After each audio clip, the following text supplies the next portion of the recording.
go.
Invincible.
Feel me like a Hellcat.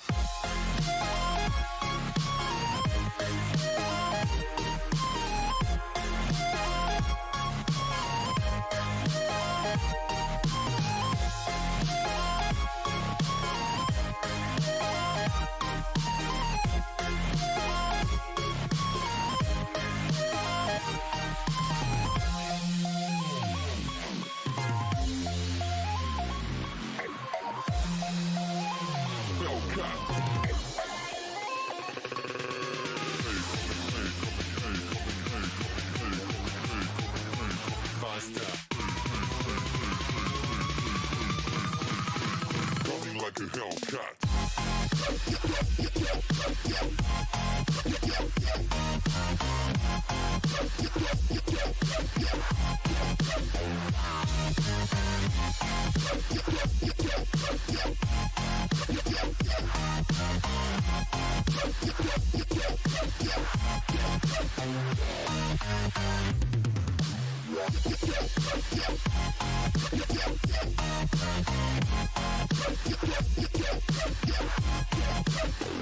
Like a Hellcat.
Like a Hellcat.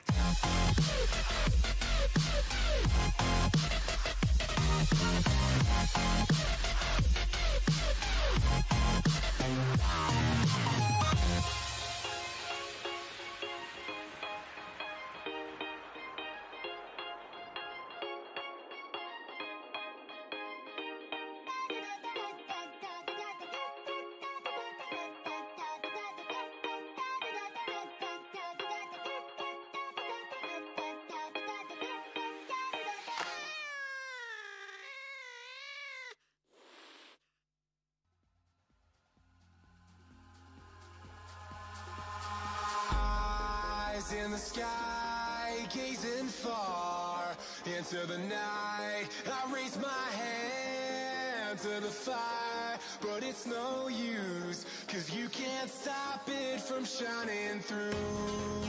It's true, baby, let the light shine through. If you believe it's true, baby, won't you let the light shine through for you.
In the sky, gazing far into the night, I raise my hand to the fire, but it's no use, 'cause you can't stop it from shining through.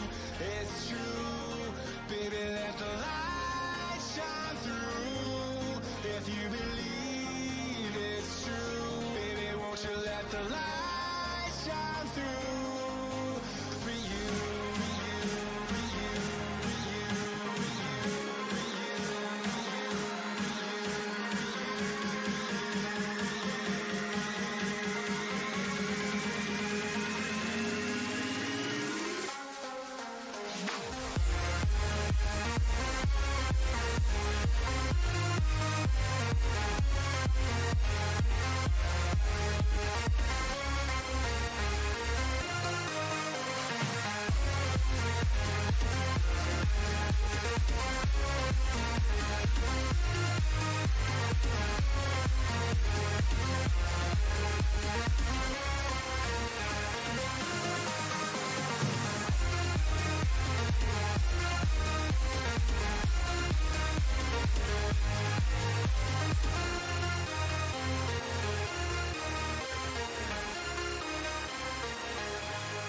Hello PUBG esports fans.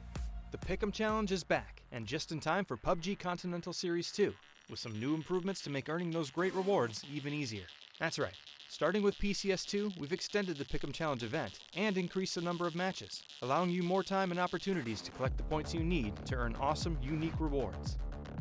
You'll also be able to earn more free voting coupons than before, while having opportunities to earn esports points just by watching our live PCS2 broadcasts. The PCS2 Pick'em Challenge takes place from August 19th to September 8th for PC fans, and August 27th to September 8th for fans on console. During this time, you can check out real-time tournament standings, information on participating teams, and player stats in the esports tab in-game. After PCS2 finishes, you'll be able to spend your earned EP in the esports shop from September 15th until the 23rd. The shop is filled with exclusive PCS2 themed skins you can't get anywhere else, so make sure you spend your points while you can. Like before, the Pick'em Challenge is divided into 2 games, Pick the Winner and Team Face-Off. Pick the Winner lets you predict the overall champion from each region. You can only vote for each team once, but with a 100,000 EP prize, you're looking at up to 400k if your prediction game is on point. You'll need to use a voting coupon to cast votes for this game, which can be earned by purchasing PCS2 gear in the shop or through one of the free methods we'll talk about later. 25% of each PCS2 item sold goes directly back to the teams via evenly distributed direct payments and by bolstering the regional tournament prize pools, so you're getting cool stuff, increasing your odds to win even more cool stuff, and helping your favorite PUBG esports teams in the process. Team Face-Off is a game where you predict which of 2 teams will perform better in an upcoming matchup, and plays a little differently than PCS1. It's still a free game that doesn't require any voting coupons, but EP prizes will not be weighted based on how many votes each team has gotten. So it's up to you where to risk and where to play safe. Catching the intense PCS2 action live is its own reward, but you can also increase your Pick'em Challenge odds by watching live. Just like PCS1, codes will periodically show up on screen during the broadcast. Enter these in-game quickly, as only a certain number of people can claim each one. We'll also be giving out coupons and EP on Twitch through Twitch Drops. Twitch Drops are currently only available for Steam accounts and can only be acquired by watching on Twitch. To participate, make sure your Twitch, Steam, and PUBG accounts are all linked. You can get started easily by visiting accounts.pubg.com and logging in or creating your PUBG account if you haven't already. From here, you'll have easy access to link your accounts. Once linked, you can earn 1 free voting coupon and up to 20,000 EP just by spending time watching the PCS2 action live on Twitch. During the stream, you'll also be able to participate in quizzes that randomly appear on the official twitch.tv/PUBG channel. Answer correctly, get rewarded. PCS2 is happening soon, so familiarize yourself with the teams and plan out your strategy. All 4 PUBG regions are participating, and you can vote on them all. The more you watch, the better your odds of scoring unique skins for your own matches. PUBG Esports, PCS2, and the Pick'em Challenge. Get in on the action today.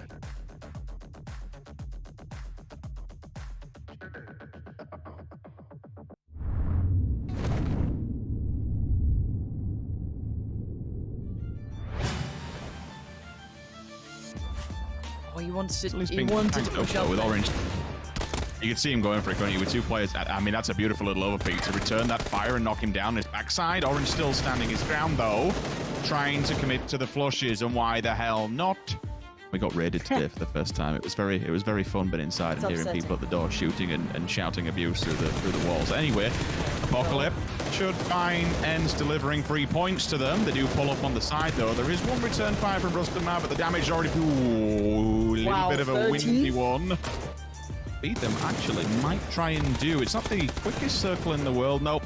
He's just picking up any kind of freebies, what he can, and IW are doing Liquid all kinds of favors. If they find Perfectors, that's guaranteed top 2.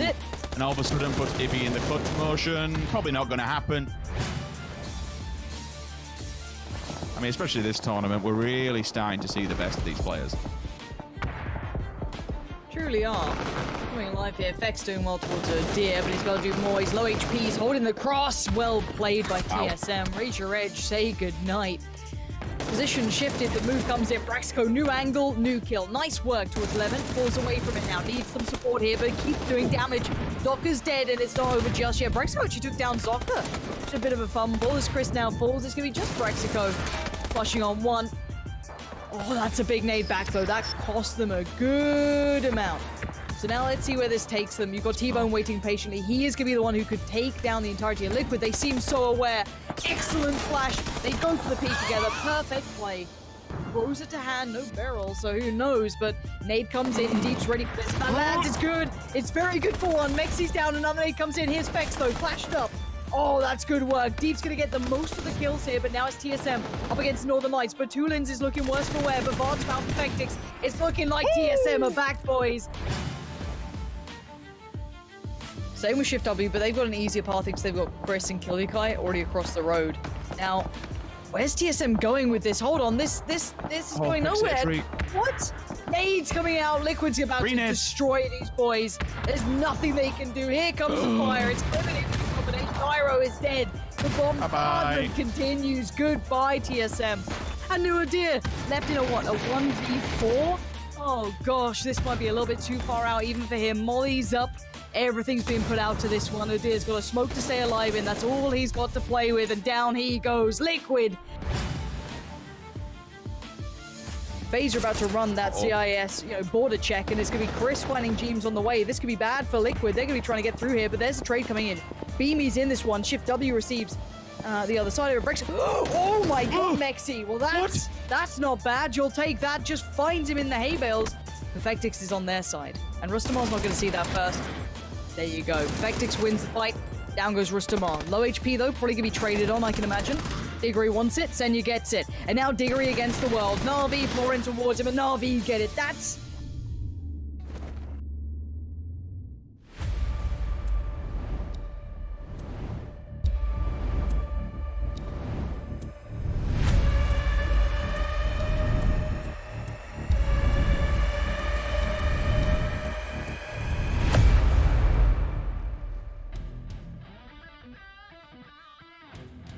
It is Championship Day, ladies and gentlemen, and we are here for PCS2 Europe, and we are going to find out who is going to become our champion out of the teams that are competing at the very, very top. A warm welcome. My name is James Carl Carroll, and with me, as always, I have the dynamic duo of Avenger and Frost to bring you the breakdown of what is going to go on here throughout the day. We've got 4 games remaining, lads, to figure out who is going to become our champion. Avenger, it's a hype day. Let's go. It's amazing, and I'm extremely excited to see what's going to happen here. Did FaZe actually put themselves in a second place position to not be at the top, and so they could have kind of somebody to chase today, or did Liquid just have an absolutely amazing day? I think it was the latter. It's going to be amazing, and it's going to be pretty damn exciting so far, though. We'll see how it's going to happen, how it's going to shape down, and I can't wait to get the game started, honestly, guys. Definitely so, Frost. When you look back at yesterday, you had your eye on the ball and you were like, I think Liquid is going to be able to have a good day. And oh boy, did they have a good day. Actually, one of the best days that we've seen in the entirety of PCS EU2. Apart from that Na'Vi quad win, but beyond that, Liquid did amazingly yesterday. Yeah, beyond that, of course. And they only got himself 1 win, but still managed to get so many points. And that is why that team is so strong. We see them time after time being able to come back from any problems they've had. We saw them in the first day, for example, the first 2 days, I believe, even when they had very few points, but they brought it back all the way. Now currently sitting on the top coming into the last day here. Yeah, so let's take a look at how things shape up in terms of our projections for today. Now, do bear in mind, coming into yesterday, FaZe, I think, was at like a 75% win percentage chance. However, that has stumbled. They did not have the best day, Martin, yesterday, but FaZe is still a big contender to try and take this home. I mean, it's 6 points difference here for Liquid and FaZe, obviously. 13 points down to Shift W, and another 17 points down to N tier. So it's extremely close for the top 4. Even the 5th and the 6th place guys, they have a realistic chance to go this far here, with 60 points being accrued from Liquid yesterday. We've seen Na'Vi win the 4 games in a row, back to back to back to back.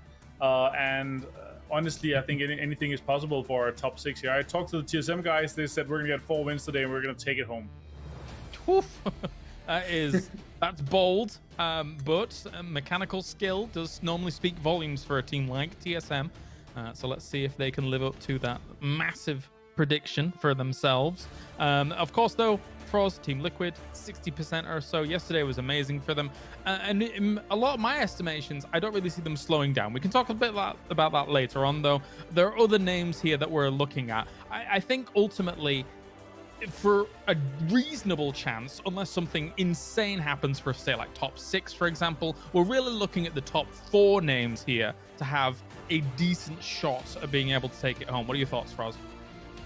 Definitely top 4 has the highest chance looking at the score, but I wouldn't count on Navi or TSM, as we've mentioned already, that both of those teams are totally capable of bringing it back if needed, and this is the time when it's actually needed. But you gotta also look at the teams in the top 4. It's not like any teams we have up there. That's some of the best teams here in Europe, and they're gonna be fighting for that number 1 spot. None of those teams want to be 2nd, 3rd, or 4th place, of course.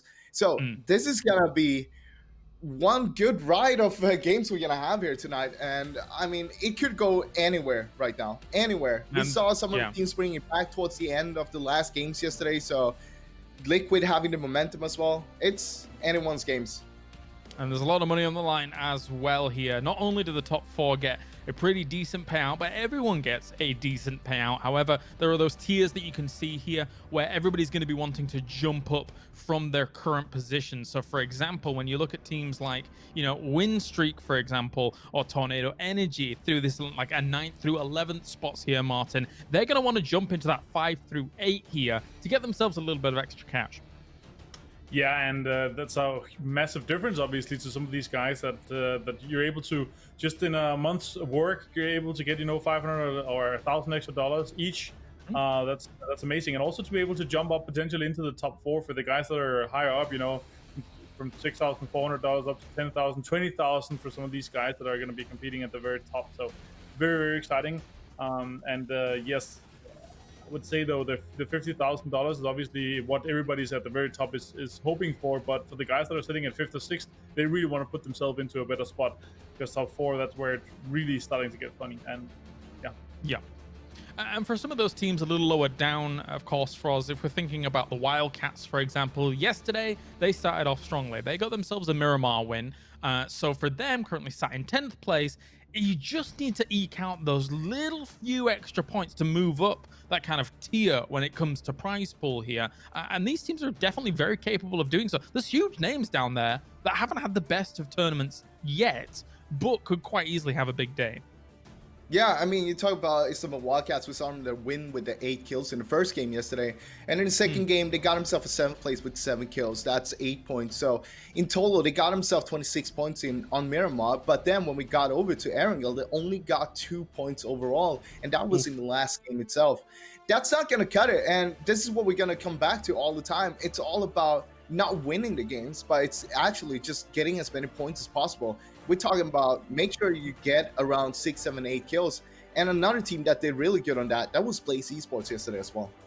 Yeah, absolutely. Let's talk about predictions then, not only, I suppose, for the day, but also for the tournament, considering that today is the last day. Martin, I'm going to start with you in the middle. Let's go, Martin. That's exciting. Yeah, I'm going to go with my pick. I've actually only picked one team here in Europe for my pick'em. So I'm gonna go with FaZe Clan. I think they had a chance to really step up yesterday and take it home, but let's just say they wanted to make it interesting, and they had a rough day yesterday. And also looking at the games into like a little bit of a further detail, they had everything going against them in terms of circles as well, especially the important ones, 3, 4, 5. Most of them, if not all of them, actually yoinked away from them. So I'm excited to see what they're going to be able to bring today, and may the RNG be with them. All right, Froz's turn. Let's go. Yesterday I said Liquid, and I mean, after seeing their performance yesterday, I don't think I can predict anything else than going for Liquid today as well. So that will be my prediction. I think they're going to have some phenomenal games today on top of yesterday. All right. And I'm so torn, because both of those names are so big and so important. Like, is FaZe back, ? After, not winning themselves a Premier since basically 2019. But I think I'm going to have to go with Liquid. After what we saw yesterday, I think I'm going to have to agree with Froz for now. It's very rare I agree with Froz on anything, but I'm going to have to agree with him today. Sorry, Martin. I do apologize. Well, don't apologize to me. Apologize to FaZe Clan and your esports point. You know, you're not gonna win them. Actually, to be fair, my only pickup is on FaZe. Right. Great, yeah. Staying true to the moment. Speaking of which, I mean, there's been some great stuff going on throughout the entirety of the PCS2, of course. We watched great stuff going down in North America. And just earlier, we've got to say a big congratulations to Divine, who actually managed to get themselves a win. But it was kind of close, Martin, I think. Just a little bit too close for comfort, I don't want to actually. say kind of close. I want to say it was a tie. It was a 188 points versus 188 points, and the same amount of kills as well. They actually tied up on 2 factors on that, and they Divine won because Fury didn't have a single chicken dinner, which is really, really rare for them. Yes. And I heard the interview afterwards, and Ronan, he was like, you know what, guys, I'm just thinking about all these moments where I had a flush and I didn't knock, or I had a knock and I didn't flush him, or a potential to flush. But then again, you can't really pin that.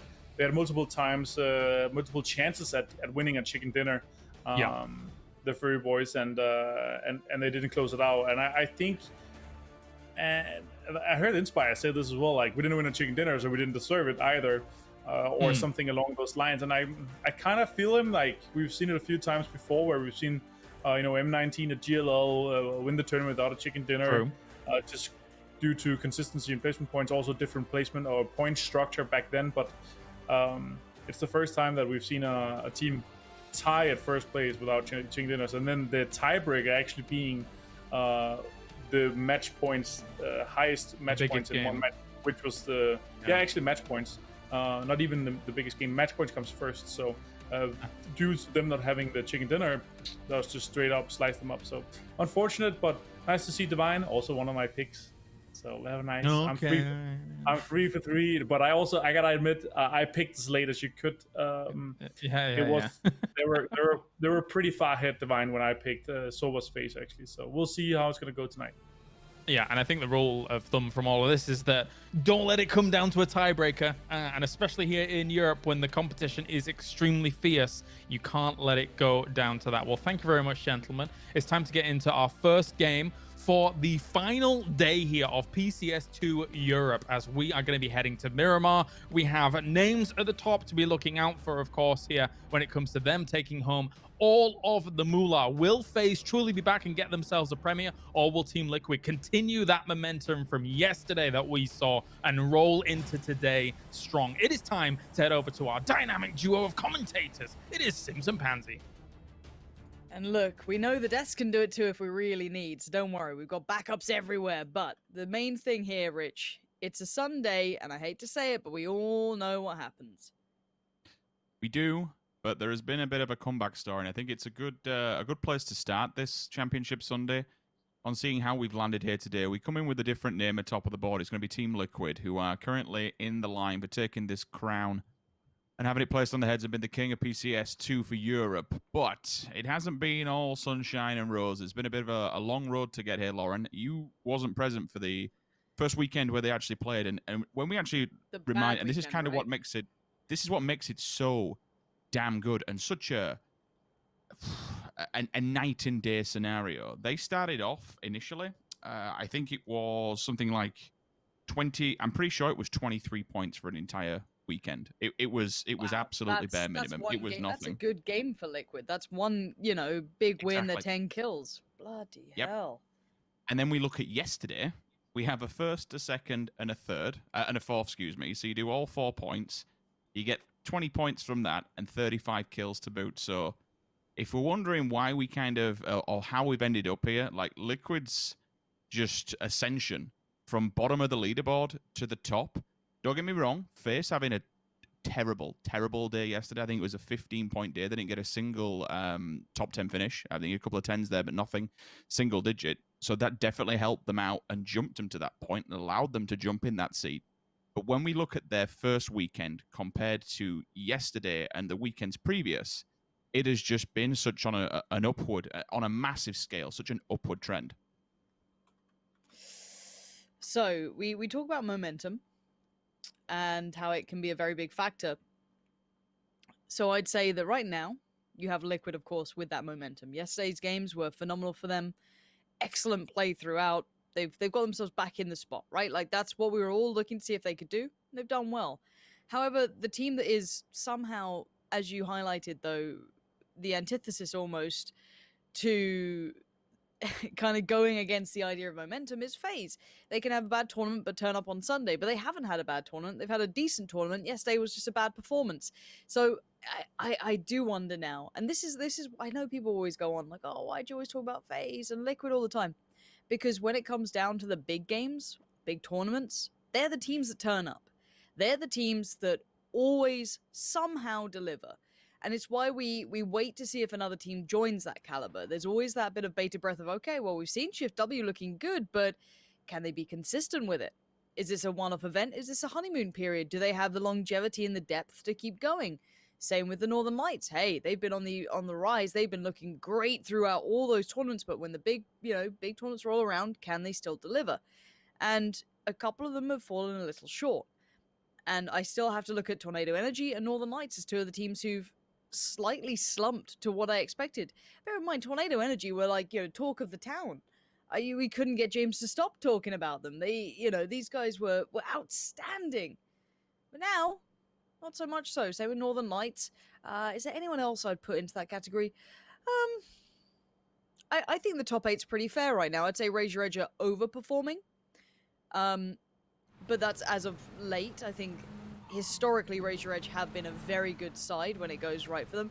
Omicron, I'd have liked to see a little higher. I'd say Ents are overperforming to what we'd expect, but we've also seen how they've been playing. They've been fun to watch. A solid 4th spot for them, and it's well within reach to jump to 3rd, maybe even 2nd if they have a great day. So plenty to be worked out here. And Liquid on the move. Perfect circle for them to begin with as well, Rich. We are slap bang in the middle of the map. They get pick of the litter. I think it would only be fair to talk about, individual performances thus far, again, coming into something like this and putting Liquid at the top of the board. When you combine Clib and Mex's kills together, it's 60. I'll just kind of watch what I'm doing because TSM is about to come on, TSM. Contact the way of Apocalypse. We know that TSM is a team that is gunning for this top spot, and the further they can get up during that process, the better. Started off with a very rough week, so any confirmation of points there earlier on. Decent day yesterday, gives them that leverage and that momentum that they need, and a good starter. The nade finds its target, Apocalypse falls. Lazar forced to hold the angle because really you can't be going for this res just yet. They will push on this. Look at Fex's deeper angle as well, Lauren, to kind of watch the cross. Yes, exactly that. Because bear in mind, this is slap bang middle. Look at the minimap. We're in graveyard territory. And this is, everyone's going to be rolling up. So those hillsides soon will be littered with players. Here comes the support. Here comes the cavalry. Lipsin's coming over. So now Lazar isn't so alone, but he has been denied a lot of information and freedom. Now, if TSM continue this, they could be in trouble. They haven't been able to finish this quickly enough to be able to close out. So it might be time to back off. We're already seeing those third-party shots coming in. I think that's from deep from the Northern Lights. He's across the road towards the northwest, just to their left. But TSM have flexed out, shown a little, but can fall away. They've kept control somewhat. Maybe they would like to have gotten a flush or be presented with a better opportunity, but I think they felt out the timing really well. This harks back to me saying, well, they're very centralized. So you have to be extraordinarily cautious with how long you take a fight. I think we know how quickly third parties can happen. We've all felt that pressure. But at this level of gameplay, if someone rocks up with an SLR, even SKS, whatever it may be, they're going to land the shots. They make it look so easy, but I promise you, they're not easy shots to be landing. Page on the run, he's trying to avoid WS. He's been tagged up already, so doesn't want to lose life early out in the east side of the new circle.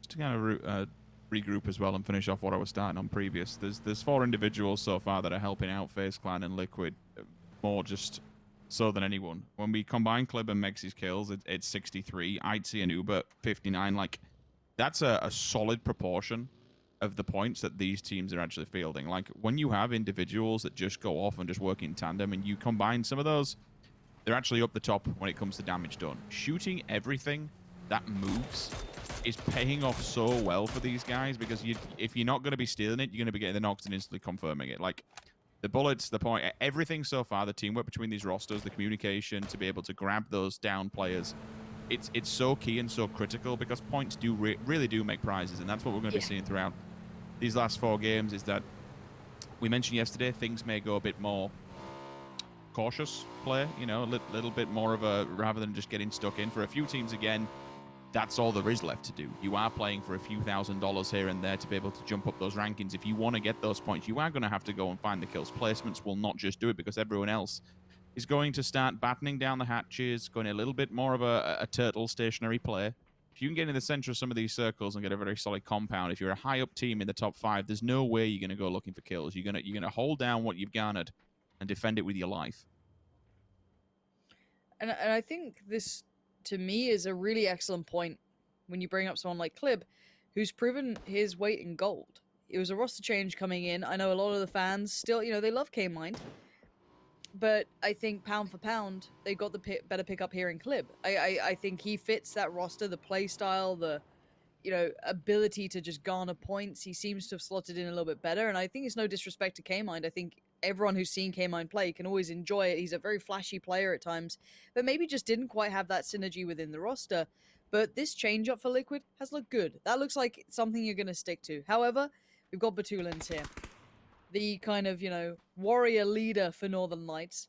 He's never a player to shy away from also being an instigator, which I really find very impressive for an IGL. Someone who's, you know, obviously trying to keep track of so much, yet still be able to focus on his own abilities, his own fragging capabilities. But this hasn't been the tournament to highlight that. But if I know the fans, you know, you guys at home are dedicated, you know what we mean. I don't have to, you know, talk you through his accolades. We all know how well he's played in the past. Whether this tournament's just a one-off, that man can be a game changer for that side. Northern Lights need Batulins online. Wow, okay, we've got a shift to the east here, Rich. This puts a lot of the teams who thought they were central now out of sorts. There's going to be a bit of play in here. Omican, Blaze, the Wildcats, Ents suddenly become the kings of the castle. Yeah, and how much of this central area is playable? And when I say playable, I mean circle-wise. There's a lot of open compounds, a lot of broken areas that you can get in within. I'd say being the first player to fall for FaZe. I'd be surprised if they committed towards this and continue it. I think you're just going to end up feeding further people. Praise the Lord that Pulseverse actually managed to catch. He created off guard. It was a Hail Mary, in my opinion. He could have just been sat there waiting, looking down the reticle of his gun, waiting for them to arrive. It's definitely a little bit sketch, but neither way. They only lose one player on the pull-up, so it's still one player. It's still not great, but it's better than losing the rest of the team. The question is, do Liquid know that Omican's here? Because if they don't, they'll be walking into the arms, the waiting, prying arms of Omican, who are just set up, ready, willing, and more than able. Clibs off the back of the bike also. And as top 2 teams taking casualties on the first rotation. I mean, they both went for quite a risky maneuver. Bear in mind, they were almost in the new circle, so it wouldn't have taken much of a shuffle to play edge, potentially, even though obviously you're hoping then on hard shifts and what have you. These kind of crazed pushes are dangerous, so you're always playing with the odds here. I like this move up from TSM, though. That's pretty tasty. We've seen Northern Lights often go for this, too. This has been a Northern Lights adjustment, too. We've seen them often be in here. ETG have made it, but Vard's found Thender. Good work from Vard there. If they could flush that, that'd be great, but I think Thender's going to be able to slip into potentially either the building or maybe into a little bit of an alleyway, so he should be safe enough. It'll take a bit of a miracle nade to head out that way. We'll see if any of them land it, but they know who they're up against now. They know where they're roughly positioned. As the res should come in, Blaze are getting a little curious. I see Apocalypse considering from the hill, but Vard and Fex are on this one. Vard's feeling it. If he's going to be going aggressive today, that could be extremely exciting. Flash in. Is he pushing it? He's caught his own flash there, which is a bit of a problem. Peeks the corner. He is heads and shoulders further ahead from his teammates. He might need to wait for a little bit of support here, but he's the one-man band. He's pushed up beyond anyone else, so he's claimed so much territory. The others now can work around the house. They can start maybe flooding this. They can start getting some good presence noted because he's holding this angle. That's what Iroh's doing, what Fex is doing. They're going down the checklist of how do we clear this. Miraku being the back player, just going to keep eyes across the board. I'd like some high ground for him maybe if he could, but maybe he doesn't feel like he can. If that door swings open, Fex could be set up to maybe get a peek on it, but this is really nice. He's playing ahead of where they expect, and I think that's incredibly diligent. Let's see if they check on it, though. Always that potential trade-off that you They have lose no a player. idea. Pauses for a second. Go. I'm surprised that he chased that one in case there was a player waiting around the corner, but the damage has been done. He strikes, he picks up the point, and now he retreats to the rest of the roster. everyone becomes a little bit more panicky about the situation, given that you've lost 25% of the team just like that. With no helmet on, it was always going to be difficult. Certainly Okay. a small question that came into arise, and I'm wondering if they want to try and squeeze this one a little bit more. You can see Miracle is going deeper on the back side of this, Yes. along the houses. They do get a But pick, you know they're that's going to push why- it. Oh, wait. Oh my god, the nade was good from Page. Whoa, whoa, whoa. This could be Liquid gone. Mexi had a molly near him too, so they know where he is. Omicron are pressing this issue. They've seen that, well, you know, if we want to have a chance of this, we've got to take down the tip Ollie. top. You've got to slow that roll. And here we go. Mexi's on fire. And so is the Liquid Boys Wow. out in 16th. Wow. Game on, ladies and gents. Welcome to Sundays in PUBG. This is going to be nuts. But back into this fight, I want to highlight how valuable Miraku, Vard, and Iroh are being here. Fex can hold the line. He is just holding that back line. The others have now kind of pinned in and surrounded Etiquette. They've limited their amount of room to operate, to maybe, you know, worm behind enemy lines. Now they're stuck there. So TSM can just kind of keep in this position because they're the ones who have the power positions, right? So TSM knows where the opponents are, whereas ETG don't know. And Vard's getting curious. He's shuffled through the roster. He's leant back over towards Miraku, and he's going to try and push it. We're seeing Ents getting a little bit of action towards Shift W. That's over in the east, trying to come into this new circle. Chris is still on the bike. It's looking like he might make it. That bike can shift. So he's going to move up, but right into Omicron. Bloody hell, these guys are magnet right now for action. I think that's going to be Chris's day. Rote, unfortunately, and that'll be only one alive for Shift W, and that's a team currently in third position. So if that last player goes down, losing 2 out of the top 3 instantly off the back, thankfully Kill-Yukai will be there to at least get the resuscitation so they can keep 50% up. For FaZe Clan, that is watching this and reading it and understanding what's going on, and to be fair, I'd be laughing. It's like we couldn't ask for really a better start. All of his enemies that are around us and closest to us are already taking casualties.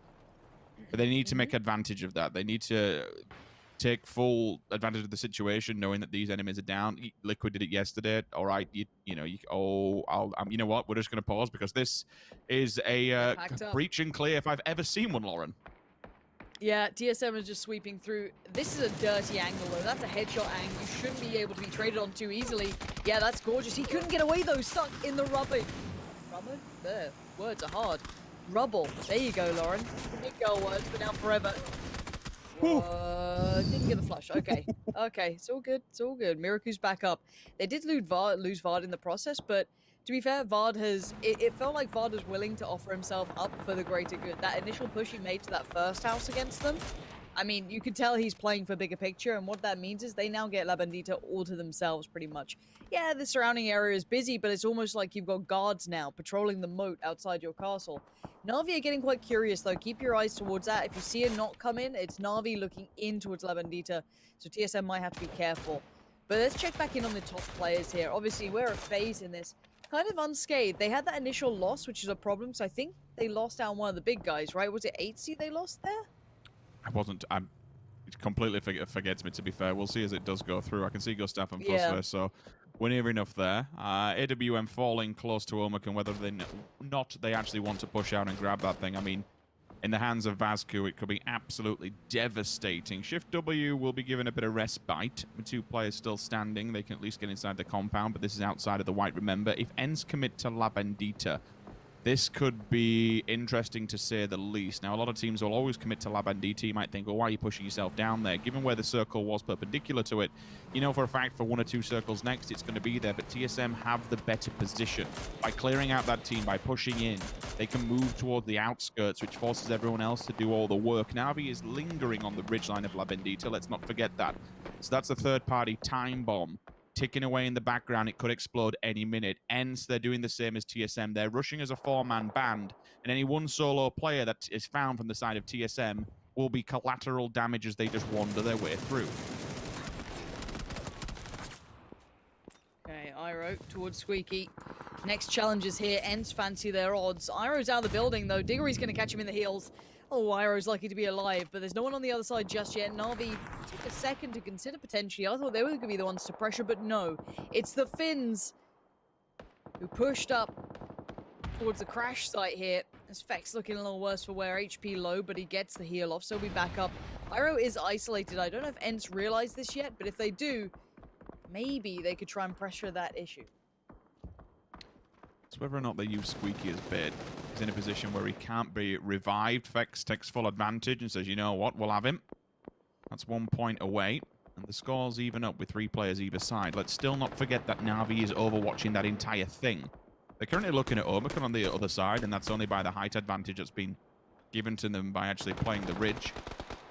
Melman down, but not out. Plenty of damage in the back. Will be forced to heal any second. The nades go towards the side of Quizzy. I'm seeing no damage. He has moved away from the smoke.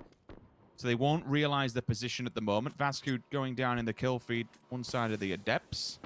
Adepts are actually just a hop, skip, and a jump in front of Omicron. Omicron are in a safety spot for now, but the next circle should push them out. Yellow looking for this target. There's only a time limit to which you can play on this one. You are inside of the white, but unfortunately, it can't house 2 teams. Only one of them will come out the victor. Jot's on the opposing side. He's in enemy territory, and that's one thing he needs to be careful of. He could be the damage dealer. And to be fair, he's actually being heavily supported by Flamey. Flamey's positions just allows him to play off the back of that. As long as Quizzy doesn't get line of sight, he should be pretty safe. Should. Well, we'll go for should. Any safety right now is... Oh, there's the Wildcats coming in with a little bit of action. Tornado Energy's positioning is going to be their best friend in this one. They get to be a little bit closer to the circle. Max will be on the other side for the bystanders. Beamy, though, we know what this guy can do. Barrel to hand, Alia goes down as his example, so it's on Quiz and Melman. The other two are dealing with Hjort and Flammy.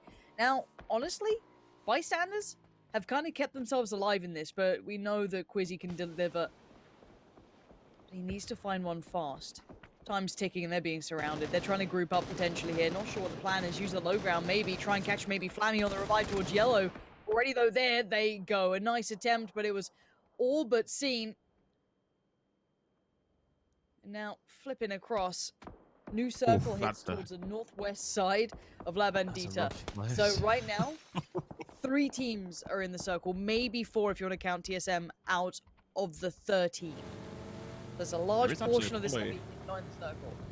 There's a full open compound directly in phase. If they've scouted that, or if they just catch it, there is potential they land safely in this. If they realize the situation, but they're going further and deeper inland. They're going towards the main compound. Now, they've been in this position before. With that, oh my god, Zoka just waited and baited them into the open. There's one player. Where's Kilyukai? Kilyukai can do everything here. Where is he? I see the flashes, nades, or something coming out. There we come on, Kilyukai. That was the time to push. But now Page gonna be left to rot as Kilyukai tries to find T-Bone, but it's been Noki probably to catch him here. It feels. There it is, nicely done by Noki. Bear in mind, there's only 2 of Adepts. They do seem to be down to lower numbers quite often, but they do, do well for themselves late game. 11 teams now. A couple more filtering in. Northern Lights are the absolute kings of the north here. Same with Razor Edge. These two trying to share the throne, and I'm pretty sure they're going to be trying to take that off each other. Kilyukai on the heel, trying to live in the pocket of Ents over towards La Bandita. This area is busy as all hell. Now, TSM is still alive here. Ents to the south, so they get to shuffle through and try and make it forward. Uber's just been caught off. We want to see this phase fight, see how they're doing. There's Tab on the knees, but that's not too much of a thing I'm worried about right now. Let's see how FaZe is doing. I think they've got a res off. They weren't in the compound, they're around the back. That makes more sense. Quite a lot I of say big compound, teams it is a shack. here. Yeah, I mean, they've made a compound with vehicles, if you can really class it. Miracle goes down in the kill feed. Something to make note of. Knocking out the Tabs, a big player to take out, at least do damage this side of Na'Vi and slow them down. Fex onto another as well. IGL loses his face. This could be the time to shine when it comes to the side of Ents. You know they're engaged. Why not have a crack? Why not get stuck in by hearing gunfire under the cover of it? Kilyukai is behind Ents, and that's what does really, really concern me. Time to go. Time to shine. Can you get a second? You bloody well can. That is disgusting. And this only helps out TSM. Kilyukai's done everything. He's got a 1v1 with Rustamar now. Oh, it's so good. The flash was excellent. Kilyukai just went 1v3 against Ents. Ents are in 4th spot. He just took down their closest rivals. He's getting a bonus. He's going to have the curry versed with some nice, Kush maybe later. He can have what he wants. Shift W, all looking dangerous today. Yes, down players might be dead now, but he's done his job. He's done everything. Now, Noki, similar position to Killiakai. They're both trying to stay alive here. As Philo was lost, you can see Noki trying to get a little bit of a steal there towards TSM. And Iroh's very disconnected from this, though. TSM kind of in a couple of pieces here, it feels. It's probably still off the back of that Na'Vi fight, which had to happen eventually, and it was all spiraled off the back of ENCE getting crushed from behind. Taking out Na'Vi is going to be a big step into that. I mean, 9 kills already for TSM. That's a decent run. We're already into the top 10. Ira trying to find a secondary angle. We'll see. The feet gets called. Oh, the blue gets him. Oh, steals and just yeets the point away from TSM. Now forced to do the dance and do the run. They might be able to draw the attention of Noki and allow Fex to strike, and then no, not needed at all. 5 kills in the bag for Ira, and we're up to 10 in total for TSM, so things are looking really good on that team. If they can pull off, you know, either a sneaky ending or a high kill moment, which with Fex and Iroh, you got the big boys out to play. Iroh's not had the best tournament, but I know what he can do. They could pressure ENCE here. And obviously, FaZe looking to take over Liquid. 4 points difference as it stands. They're in the position to do it. They could do very well for themselves. Still in the circle. Iroh's going to pull up on this. Okay, he's made it here. How much do they know? Laz has got a nade, so they've got a good idea. There it goes. Iroh bounces a little too far. He's okay, but Fex has fallen. Oh no, it's just Iroh alive. This could have been a big moment for TSM if they could have maybe got a couple more kills. That's sick. Nice work from Iroh. Go time. Pressure the point. Uber's got some shots on him. It's okay. Gets the flush. Perfect. Still 61 HP. Got the stim on, so he's got a little bit of time to play with here. And if he can isolate Apocalypse, if he can work out where this 2-2 is, he's got some room on this bad boy. He could still do some work. So now, the Wildcats over in the south having to shuffle forward. They might be in trouble because there isn't much in front, as you guys can see. They ain't in with while they're here. But Iroh could be a danger man. You really don't want him among you. What do the Wildcats do? Do they just crash? What's the plan for them? Yeah, it's crash time. Okay. Who gets it? Getting stuck in. I mean, I'm all for it. This allows TSM to wander in. The Wildcats go down. Uber, who was knocked earlier on, actually back on his feet in time to strike. I've no idea how Ira's been allowed to get to this position between 4 players individually. That is crazy. More importantly, with the compound that he's in, if he can just shuffle along a little bit, the other 2 players opposite him have to work past him. Exactly that. It's the way the circle's gone. There's only really one building in the wall in this. So Iroh gets the chance to be the biggest pain in the world here. He can make them work for it. Now, obviously, Util could remove them, and FaZe, hold on, they're on the move here. Here we go, on the buggy, Gustav. Buzzface, they're low. Goodbye, Gustav. Buzzface, where are you going to get to? God, that buggy's seen better days, hasn't it? Pulls up, gets the dip. Probably just going to try and hit the deck, stay alive. Right, game plan spotted for FaZe, but Iroh is the one I want to watch. He could be such a tantalizing prospect here. Northern Lights will have to move towards Razor Edge, potentially bystanders towards Fuzzface, so you can imagine that. There you go, Lipson! He's just got another! Please, let's just watch Iroh here. That is so exciting. Beamy has found Fuzzface, but he was the man on his own. Uber now be the only one for FaZe, but if Iroh can keep chipping away at the boys in front of him, that's going to be excellent. Uber from afar, tapping away. Nicely done. Good damage, but no kills. His vest screwed, helmet screwed, no smokes. He looks like a dead man walking, but hey, it's Uber. He can still out-aim most people. Northern Lights on the pull-up, though. Razor Edge on the other side. They had this compound, so those pre-nades, that damage being done is truly brutal for the Northern Lights. No one else really you can go for the Northern Lights apart from crash into this, so exciting times ahead to see if they do survive it through. There's a crate within that compound, so I'm wondering if any of the players have actually made use of the level 3 gear. We are keeping track of the opposing compound because Ira in that 1 versus what was 3, now down to 2. Outside of the building, you've just seen him drop. Rip's already taken damage. He's got a second. If he gets Apocalypse, that's all 3 let's of just watch them. Iroh. He's going 1v4 in a damn finals day right now. He's pulled up to the compound. He's the only man. He lost Vex on the way, and he's still doing work. You can see Northern Lights still trying to crash this. He's tagged up from the bystanders. They can see this from further away, and I think Apocalypse might have a good idea where he is, but how's that put him on the circle? He is in, so I guess that's the interesting factor. He's got no util left. Batulins and Spyro are kind of stuck here. They're trying to find a way in, but Razor Edge have hard cover. They should be pretty safe. Let's see if they use some util to maybe crack this open. Got a couple of smokes, a couple of bits and pieces here and there. Monkey's getting interested. There's a doozy coming over to back them up. So probably flash, and they should push it. Shiv's there. Yeah, flash and go. Here we are. Spyro falls away. Clears the angle, gets the flush on deep, but it's the ones who are standing we worry about. Now a doozy, the only one alive, if I'm not mistaken. Spatulins tries to shuffle away. That's all he really can do at this moment. Put the smoke down and pray for survivability.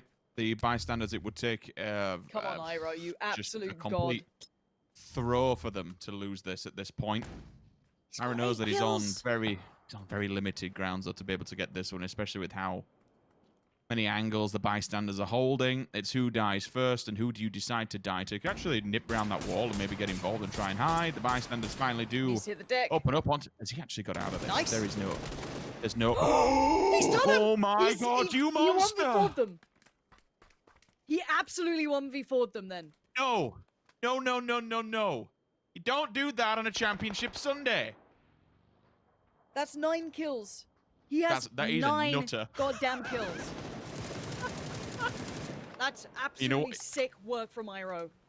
If the bystanders do this as well, he'll actually pick up second place. If he can just hide away and somehow survive. No, he does not. Nice try. But third. He jumped them. Ugh, He's excuse me, jumped them a fourth. Yeah. place. God damn, crazy. that was sick work.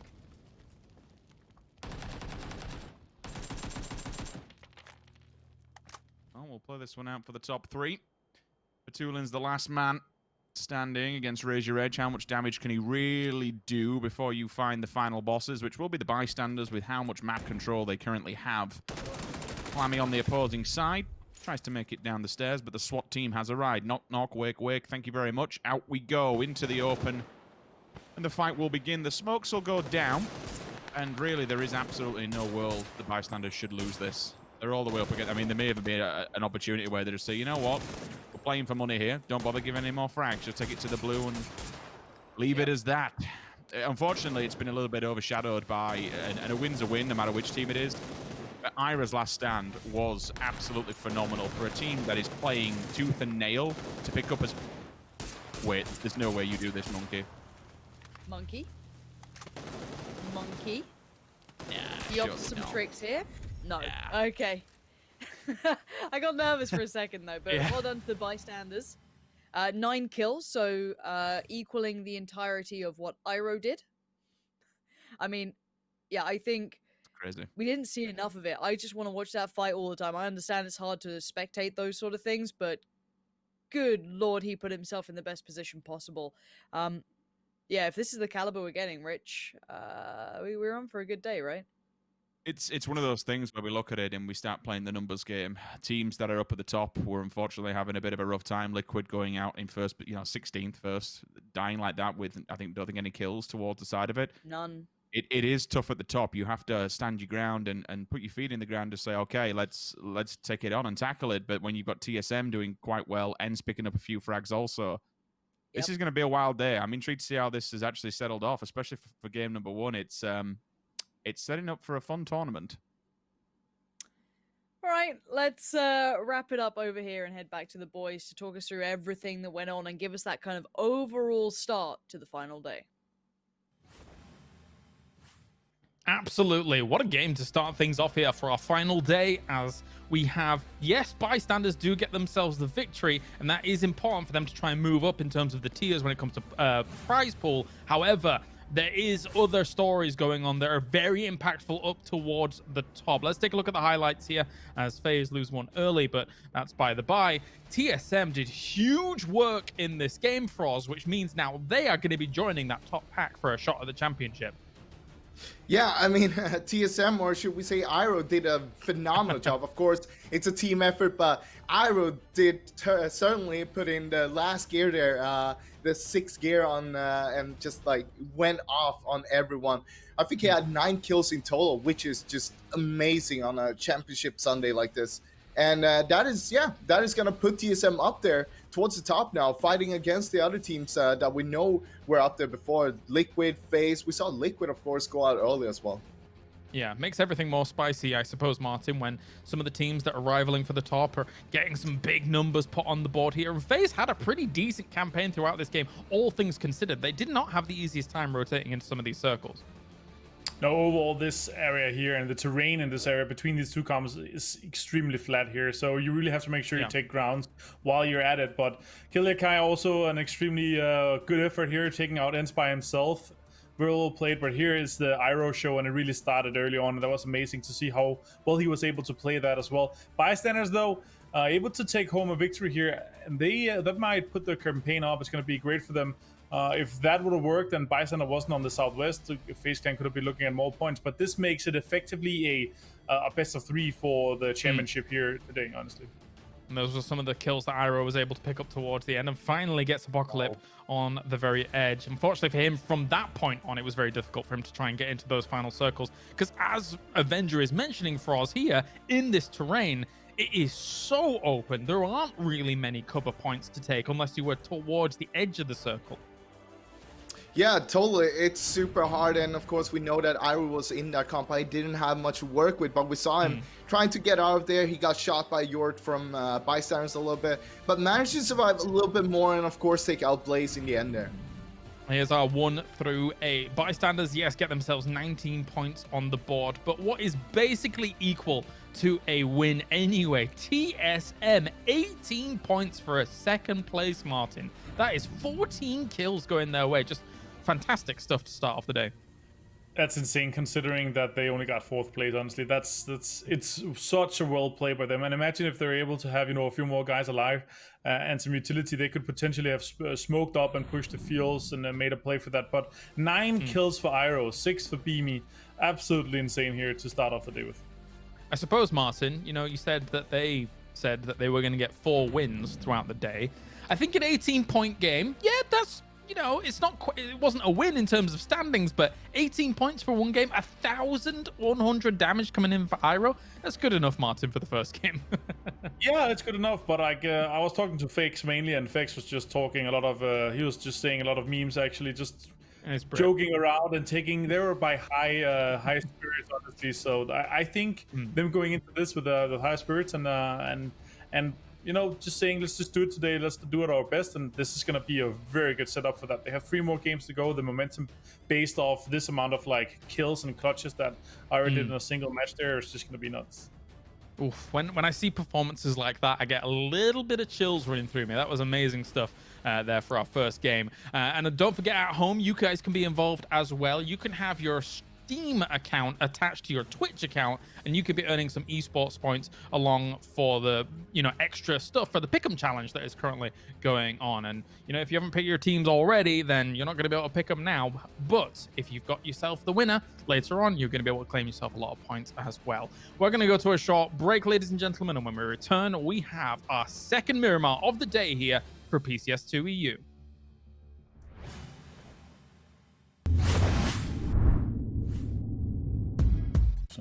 Okay, you guys look amazed. We should have finished that. Let's do it again. Should have finished that faster. Sometimes on the battleground, everything doesn't go as planned. Let's watch a few moments from the group stage. Ah, yes, I remember this one. So now Energy needed to rotate out of Rush Shock, and there's an obstacle on the way. Oh no, oh no. Oh no. And the worst thing is they had no idea he was there. I don't even think they see him on the way. It's like intentional. That's so unfortunate. Red line. Last opportunity to try and qualify into the finals. Moving on in near Shelter. Oh no. And you Wildcats dropping. M-Force. Chasing. Oh no, remember this one. You got the 2v1, but look at who gets the weapon first. Up for Rafa. He grabs it. Going for Rupture. Rupture's like, no, get away from me, get away from me. Get away. Ah!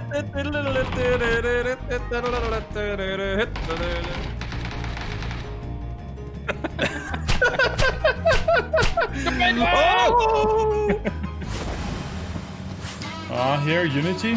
Taking a good dip, really good dip here, actually. It makes pretty good sense. Pretty smart to play with Dip gets out on the right side. No! You see that? That's good.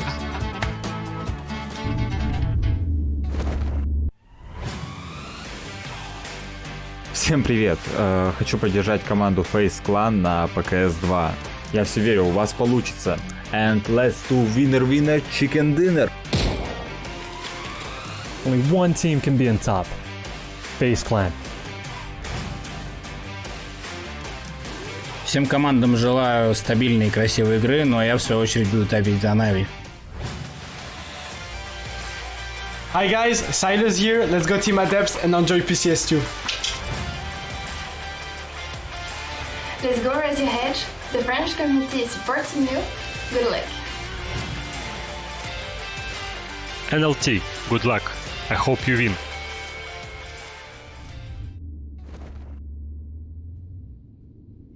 Some fantastic shout-outs there for some of our teams as well. And we got to see some ridiculous little plays going on as well. I loved the phase car randomly coming in against Unity on towards a pretty popular dip, to be fair. And that's how that's going to go. Let's talk about our next match, of course, then. We've got Avenger and Froz with me here. Team AFK back, ready to go for our next Miramar match. And considering what we've seen so far, Martin, now our top pack isn't looking all 4-ish, it's looking a bit 5-ish. We've got more names to talk about. Yeah, we got TSM joining the ranks with 147. This is basically what I think Shift W was on before we started, or they were 146 maybe. So it's close. I will say though, 165, 164.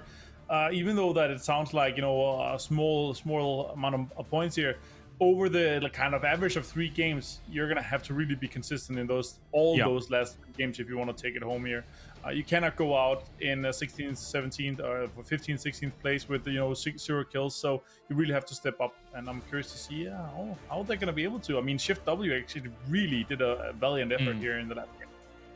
Yeah, they definitely did. I think it even every single time I see these plays by Kilyakai and Zoka, it reminds me just how deep that roster is with, some veteran names, but then also these guys that are able to put up big fights that we saw in the previous game. Yeah, I mean, Brexco and Itzquist they're very familiar to us, but Soccer and Kilyakai coming in here, they're currently the top killers in that team, actually. I think Kilyakai is topping down, and then you have Soccer, and they proved themselves here in the last game. They proved what they can actually do when they are alone, left alive on the team. You saw that Soccer, he was going up against Omaken, and then Kilyakai, of course, versus Ends there. It's just amazing plays from both of those guys.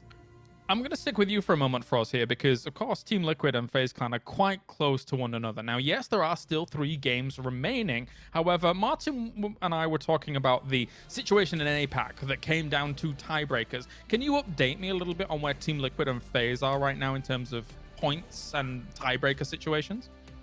Yeah, so currently we have Liquid on the top with 165 points and FaZe Clan on 164, just behind there. Liquid has 99 kills while FaZe Clan has 105. But this is pretty close, and it could go down to a tiebreaker here as well, of course. And talking about the tiebreakers, we know that the first tiebreaker will be kill points. The second tiebreaker will be best performing match based on match points.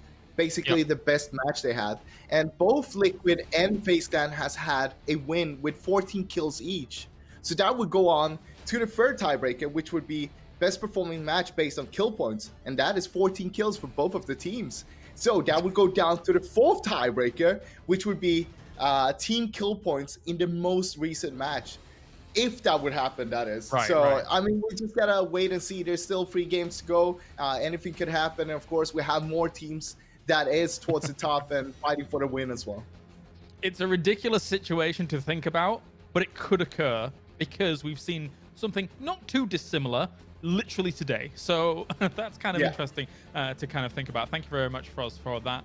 Well, gentlemen, we are now going into our next Miramar game here as everybody is shaping up and good to go. This is the final Miramar game, so the final opportunity for all of these teams to claim themselves some good points on the desert. So without further ado, we are going to head to the plane, head to the game, and head to our commentators to bring us all the action. I think Floof's going crazy again in the background. Let's run away from Floof as fast as possible, just like she is after a toy. And we go to Miramar here as Sims and Pansy are going to bring us all of the action. Take it away, guys, for game number 2 of the day. Thank you very much. And we are heading towards the more northern side of Miramar. I feel like we've had a great deal of more southern-based play in past, but this suits the teams who go a little further towards the north here. Hell, even maybe a circle towards the north could be quite some fun. We've had a few that have been weird and wonderful, and if anything, all I know is Game 1 has set up this lobby to be so thrilling. I know Martin says, you know, oh, those points, they look so few, but I promise you, some of these teams are showing the capability to close that gap themselves. Iroh alone has brought TSM back into the conversation here. Joined by Fex towards the end, those two did brilliantly. Vard initially engaging so head-on, but look at the space they finally got here. How often do we see this? TSM not having teams breathing down the back of their necks. So often they are surrounded on all fronts, but maybe this lobby is simply a good one for them when they don't have teams right beside them. But then we have to look towards the top two, right? The behemoths of FaZe and Liquid. Now, FaZe falling a little early, but Liquid falling first has created the perfect time for some of these teams to try and push that final bit of energy into those points. I don't know what to expect here, Rich. I mean, we've got the circle kind of closing in somewhere between what Chumacera and Picardo, I guess, is the center point. But I don't know, man. This is a wild one. Before we'll kind of talk deeper about the circle, I want to expand on something Martin just said, and it really does put it into perspective of how this is going to go down. We have our top 5 teams within 21 points of each other. We are now basically into a best of 3 for 50 grand, if you want to kind of picture it that way. That's crazy. Hell. That is crazy. Yeah, this is... And they could all do it. I don't think really there's one can, team but in there I go, nah. Every single one of them could do that. The worry for me is that even 16th place could really, really screw up your chances of winning it. Like, I think Liquid have got away with everyone else not, having a stonker. Like, let's say they haven't gone off on game number 1 and overtaken them completely. Yes, it is a fragile lead of only 1 point, but they haven't had a team completely, scale them and jump above. TSM has certainly scaled a bit of a mountain with the frags that they put in the bag and then tagged up by Iroh, getting them that top 4 position. So credit where credit is due. The man had an absolute blinder of a game for a championship Sunday. But yeah, I don't know if it's rough to count out Na'Vi and Raise Your Edge from winning this at the moment when you think that Na'Vi's in 6th and they are 35 points behind first place. That's a game or two in itself when we talk about point statistics. And when there's only 3 remaining, to be able to do that, Na'Vi would have to pull their back-to-back synergy together now and also hope that no one else has a really good game. Like, Na'Vi need to do basically just hit the world right now in order to claim championship here. Yeah, and that's the thing. And as much as I hate the concept in some ways, I'll disprove it in others, but the point is, yes, for someone like, especially Raise Your Edge and Na'Vi, they're banking on the likes of TSM, ShiftW, FaZe, and Liquid all having bad games, whereas that top 4 can operate under the assumption of if we have an exceptional game, we can change the odds. And that's what I want to talk about is exceptional circumstance, because I hate to harp on it again, but Iroh doing that is going above what we'd expect an average player to deliver. 5 kills is a very good delivery for any top-tier team endgame against an incredibly competitive lobby.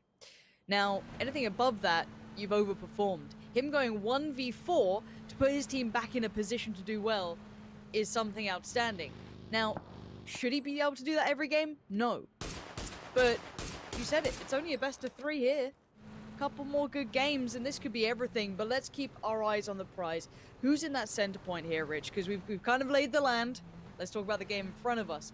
So I see FaZe moving early. ETG, obviously, they kind of got keys to the castle in this regard. They get that great start. Liquid have a really good initial position here, but we saw that hard shift after that, I think it was second circle, which kind of threw the likes of FaZe and Liquid, who had that center point, in all kinds of trouble. That was when that mad shift happened. They lost players on both sides. Omicron was sweeping up points. So even with a centralized position now, it could change so much with one hard shift.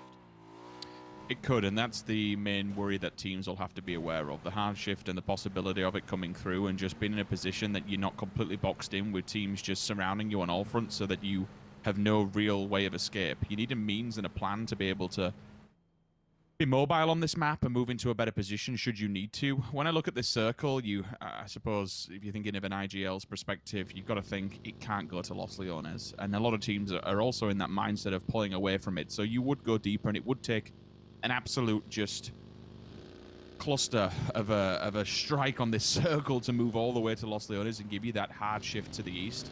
It would be bad. Right. It would break a lot of teams because the rotation would just be crazy.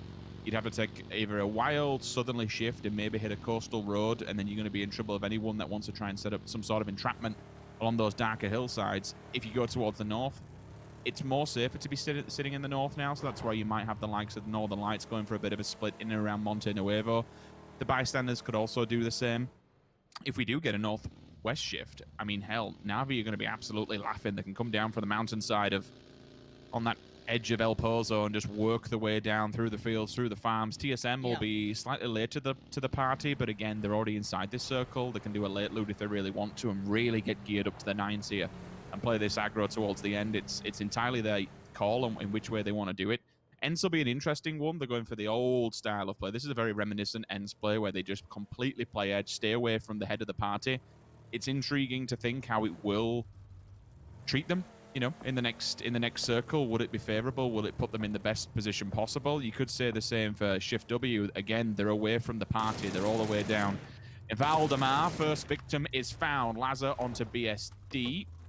Blaze, and it's an IW. It's your sub 10th position team, so it's not going to do too much damage, but it does eliminate further players for people up top. So within that circumstance, it does play a very minor factor.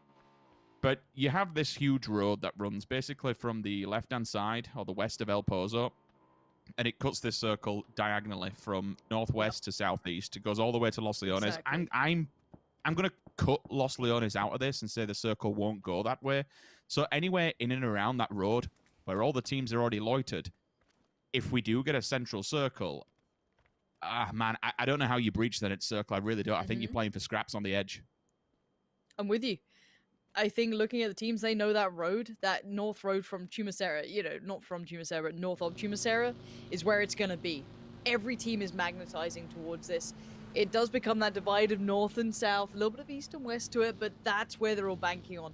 A lot more heading towards maybe Monte Nuevo side, but bear in mind this was a northern plane path, so more of the teams will be focused, or at least have more entry way towards the more northern portion. We don't often see those kind of swings all the way around, or all so hang on, Bard, careful now. Tabs quite proficient at these bits of work.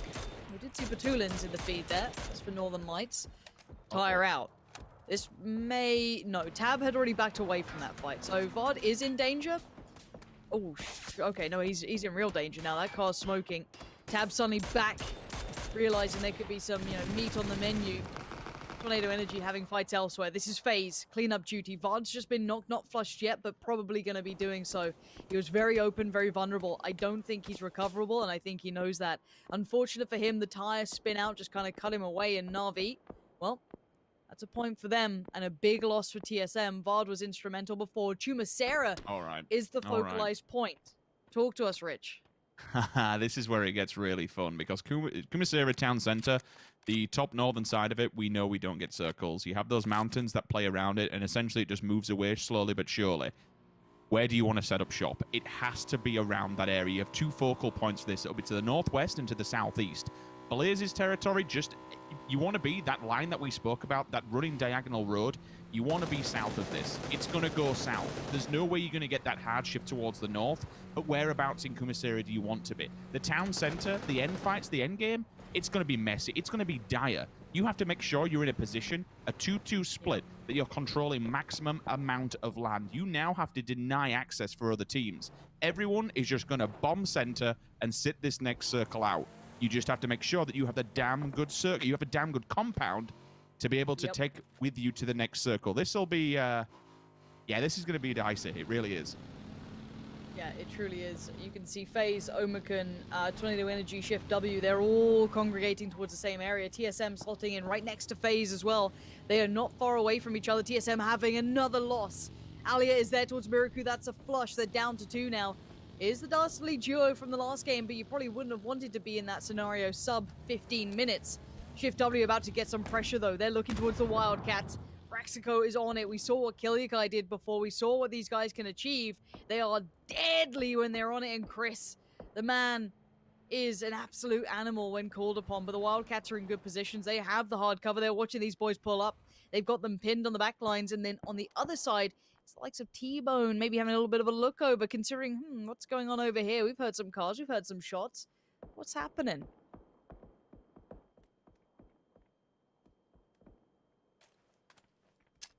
I'll just go quiet for a moment. Smoke will be there to try and bait and hide the footsteps for the reposition. 3-1 split, and again, communication will be vital here.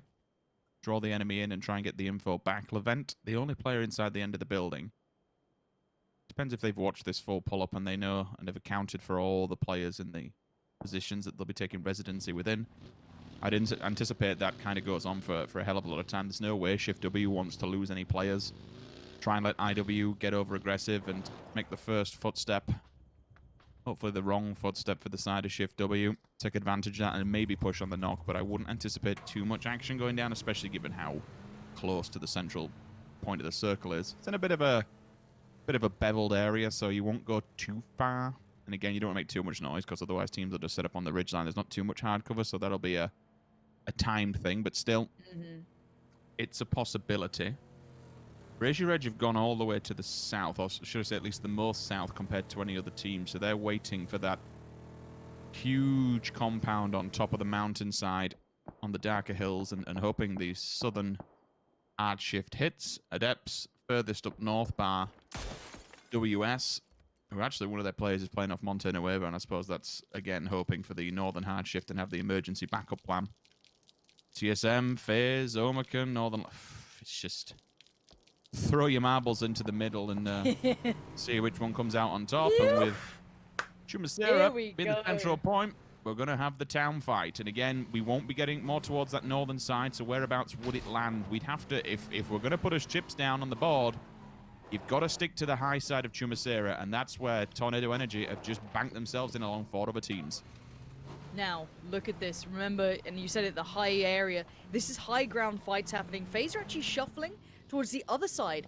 Maybe a late game 2-2 split here. That's quite bold. That's very brave to hold this. This compound is a little isolated. It's on a bit of an island. I don't want to say compound. It's one building. So, again, very strong position, though. It gives them a little bit of maneuverability, potentially, but it does put them right next to Liquid, right next to Omican. That's a deadly couple of teams to be very near. And Omican, same 2-2 split idea. A little bit more disconnected. They're way further back up here. You can see the T-Bone and Gemty kind of duo up on this side, and the others are down here. Page and Vascu over by FaZe and Liquid. So very, very split in these situations. This is bold coming into late game with this now. I say late game, it's just because there's 16 teams in this circle. So simply put, there won't be as many available areas. A couple of these teams actually focusing towards the city area. This is going to be wild. Okay, so WS and Bystanders, they're on the hillside having a little bit of a scuff, a little bit of a, biff over there. They're just having a little bit of a battle. Na'Vi have rotated around a little bit more, a little further south. Now Blaze trying to creep up here. Coming quietly towards church, slipping in on a Sunday. Turned up late. Didn't have the good shoes on, missing the nades. That's going to be a little bit of a warning signal to ETG that, hey, something's not right here. That's not a bell tolling. That's a goddamn grenade.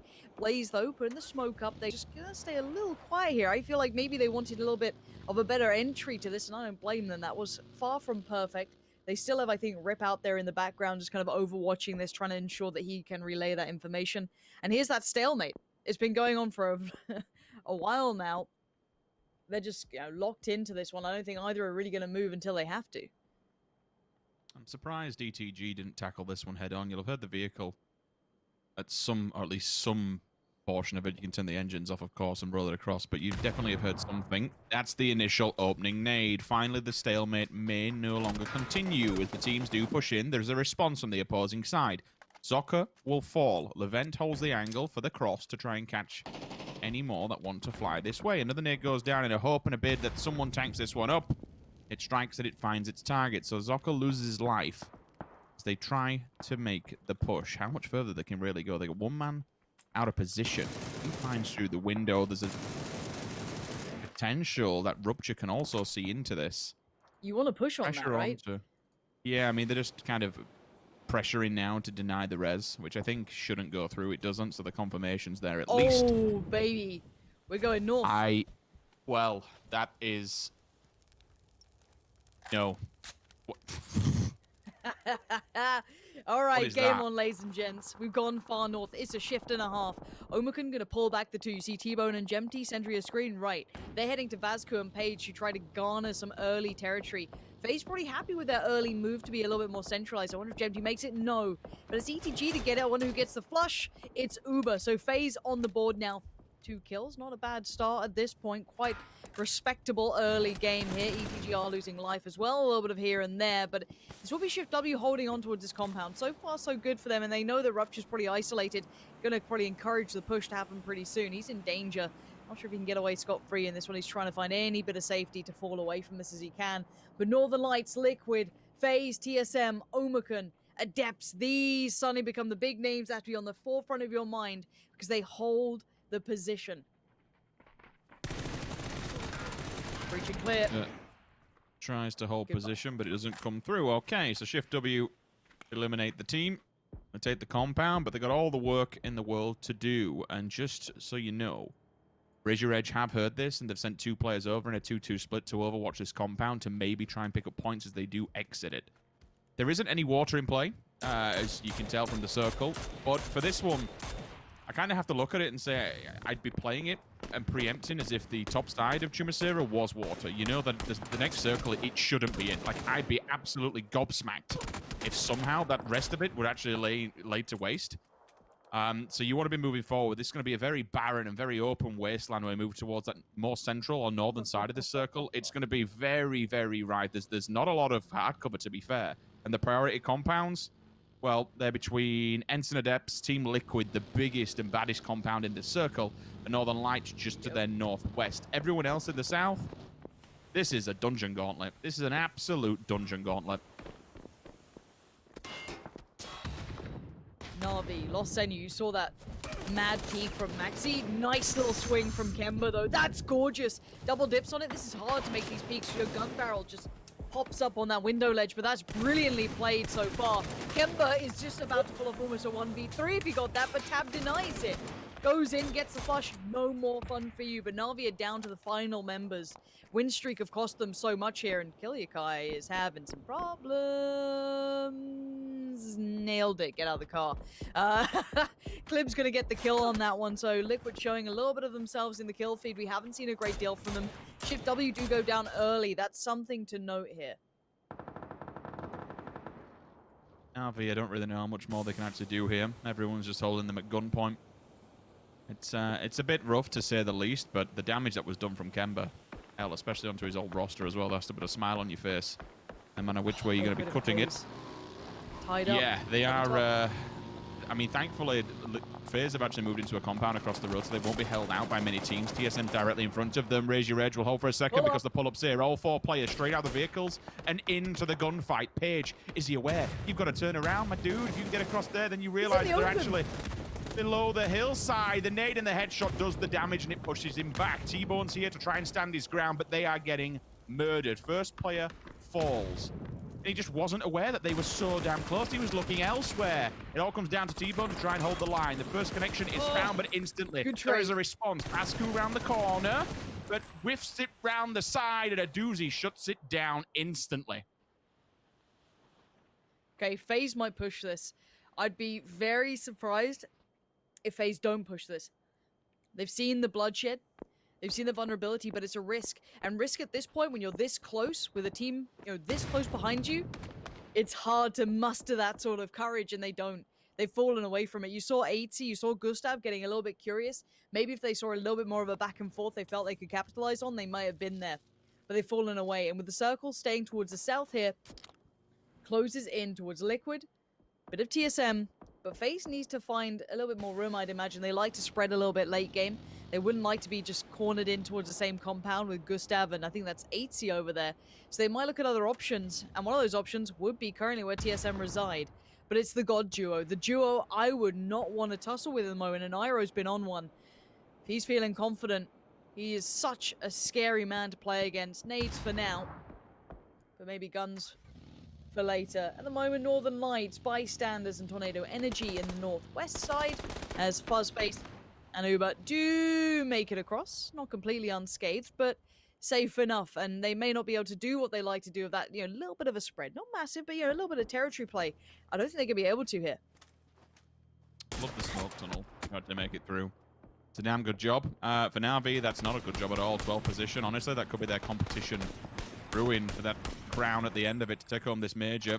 We spoke about before this. It could have been a shot in the dark and just a bridge too far, but now going out in 12th position, I think that's all she wrote, and Na'Vi will just be playing for placement across the next 2 games. The Deep holding for a moment because he realizes what's coming his way. With all the smokes down, you have to assume there's a team wandering this way. Clib with an AWM. Now that is a tantalizing prospect that I want to see shortly.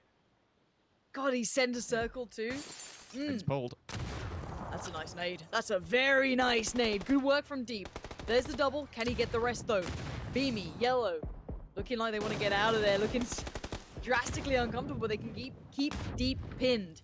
Beamy trying to get a quick heal off, but that Blue's chunking. I don't think he's got the oh my bloody... What? How did Deep pull that off? And somehow Northern Lights appear from nowhere and try and save their buddy who's lost in the blue. Loses life in the end to Jeems. They've got a bit of high ground on this angle. They've got a bit of elevation to look over here. That northern side of the compound they hold has that hillside that rolls off it in quite a steep fashion.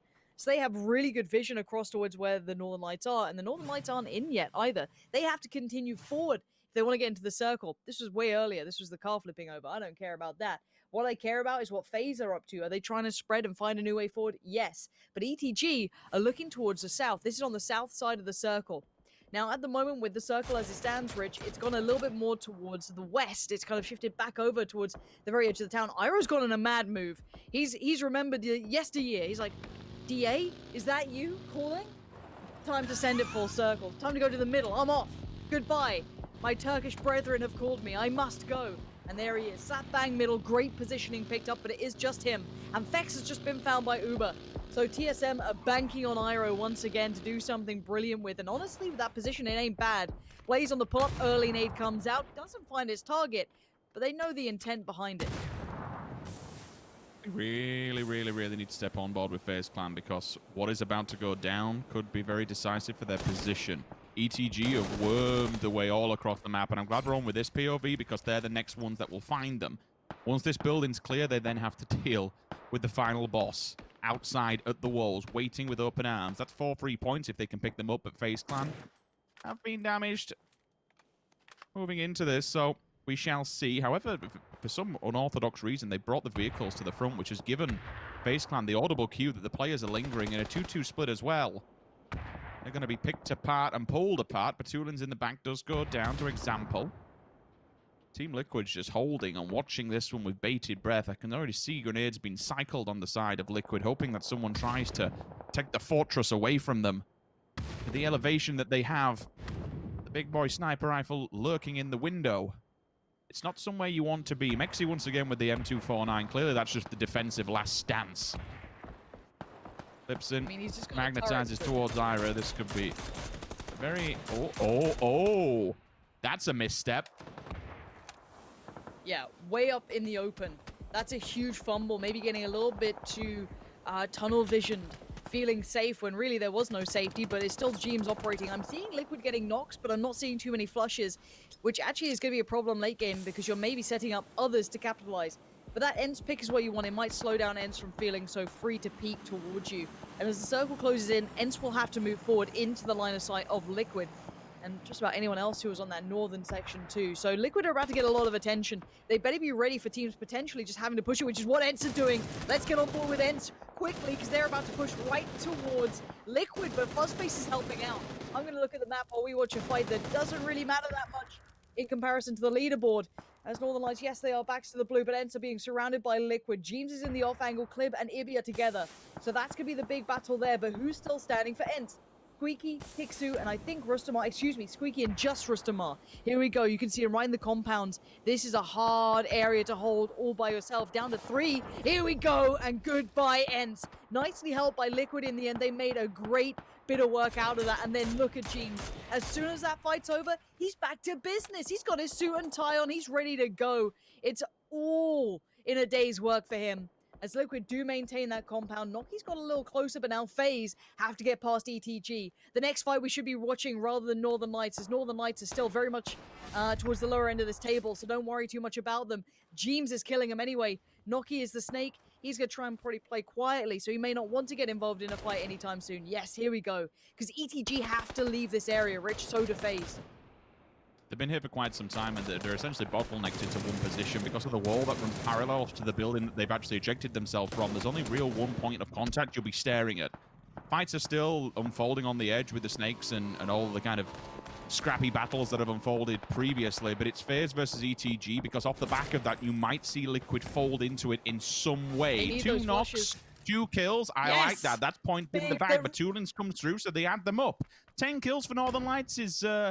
well, I mean, from the position, it puts them up the board at least. Out of the smoke, we finally go. Uber down, Fuzzface down. I'd see Gustav forced to hold the line. The level 3 gear that he's wearing will provide the cover that's needed. With a flashbang down, if he pushes this, it could be deadly. It could be brutal, but I'd see steps up to the challenge.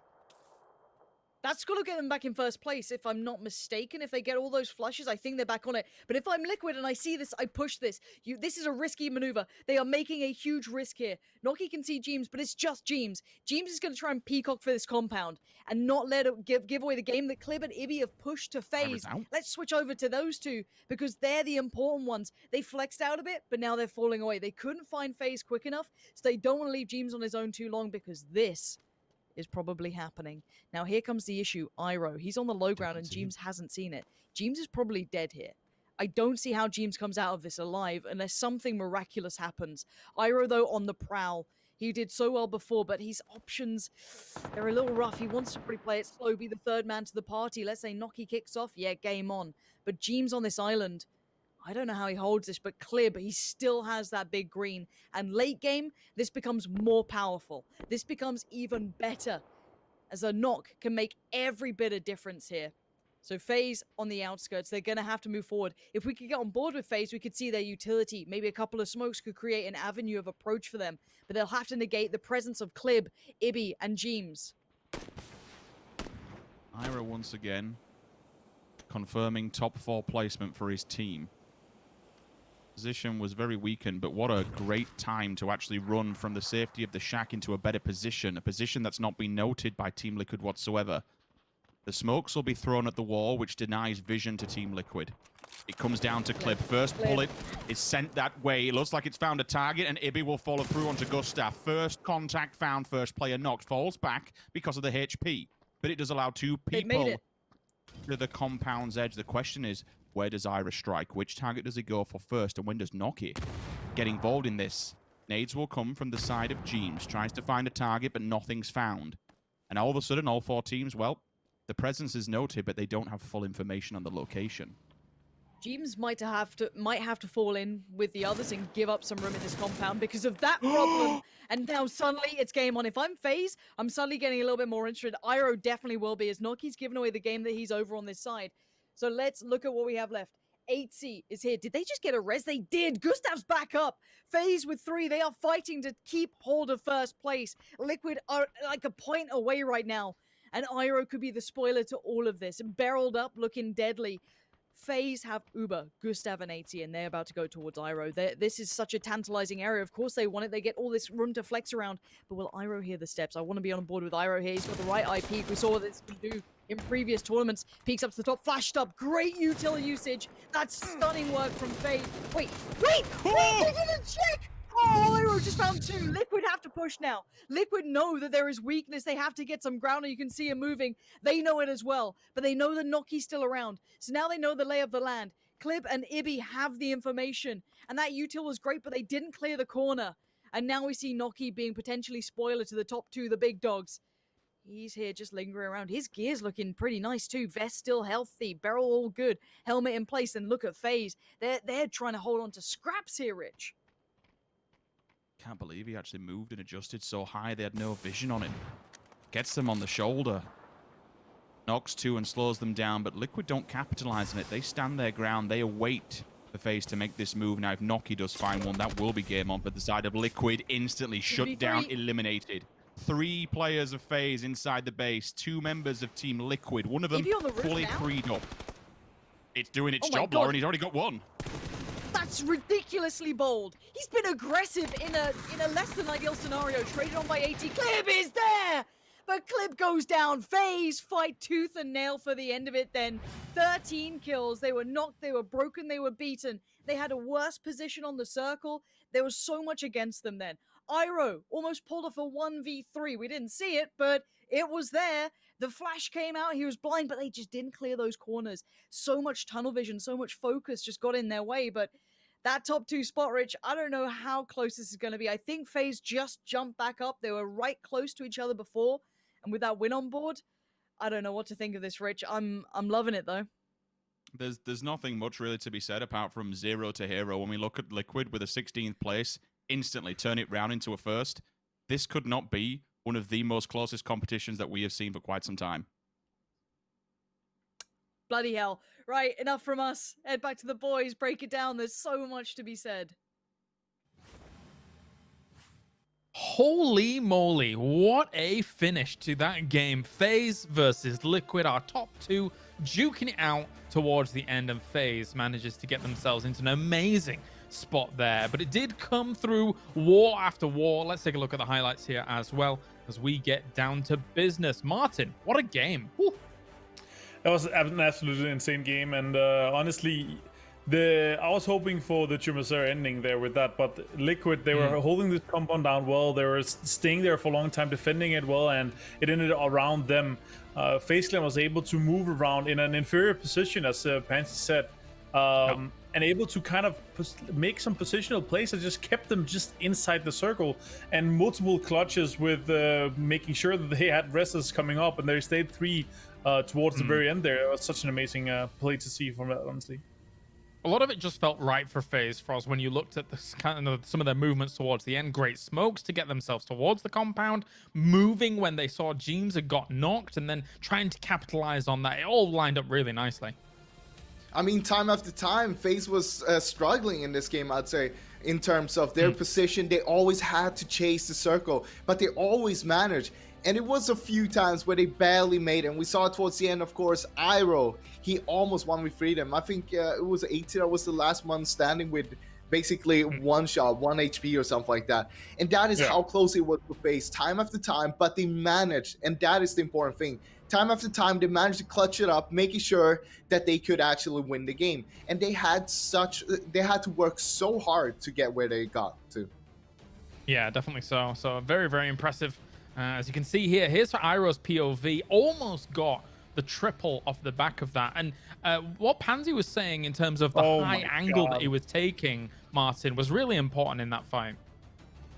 Yeah, it was super important. And also, it was kind of the bait and switch on the death box, that was the loot box that was on the ground, because we saw players actually look at that, and they were like, oh, somebody else killed him already. What happened there? And they had to kind of register that he was just in a different position, and he already had 2 knocks at that point, and they were so bruised and beaten up already. But look at this guy's 23 points for FaZe Clan and 14 for Liquid.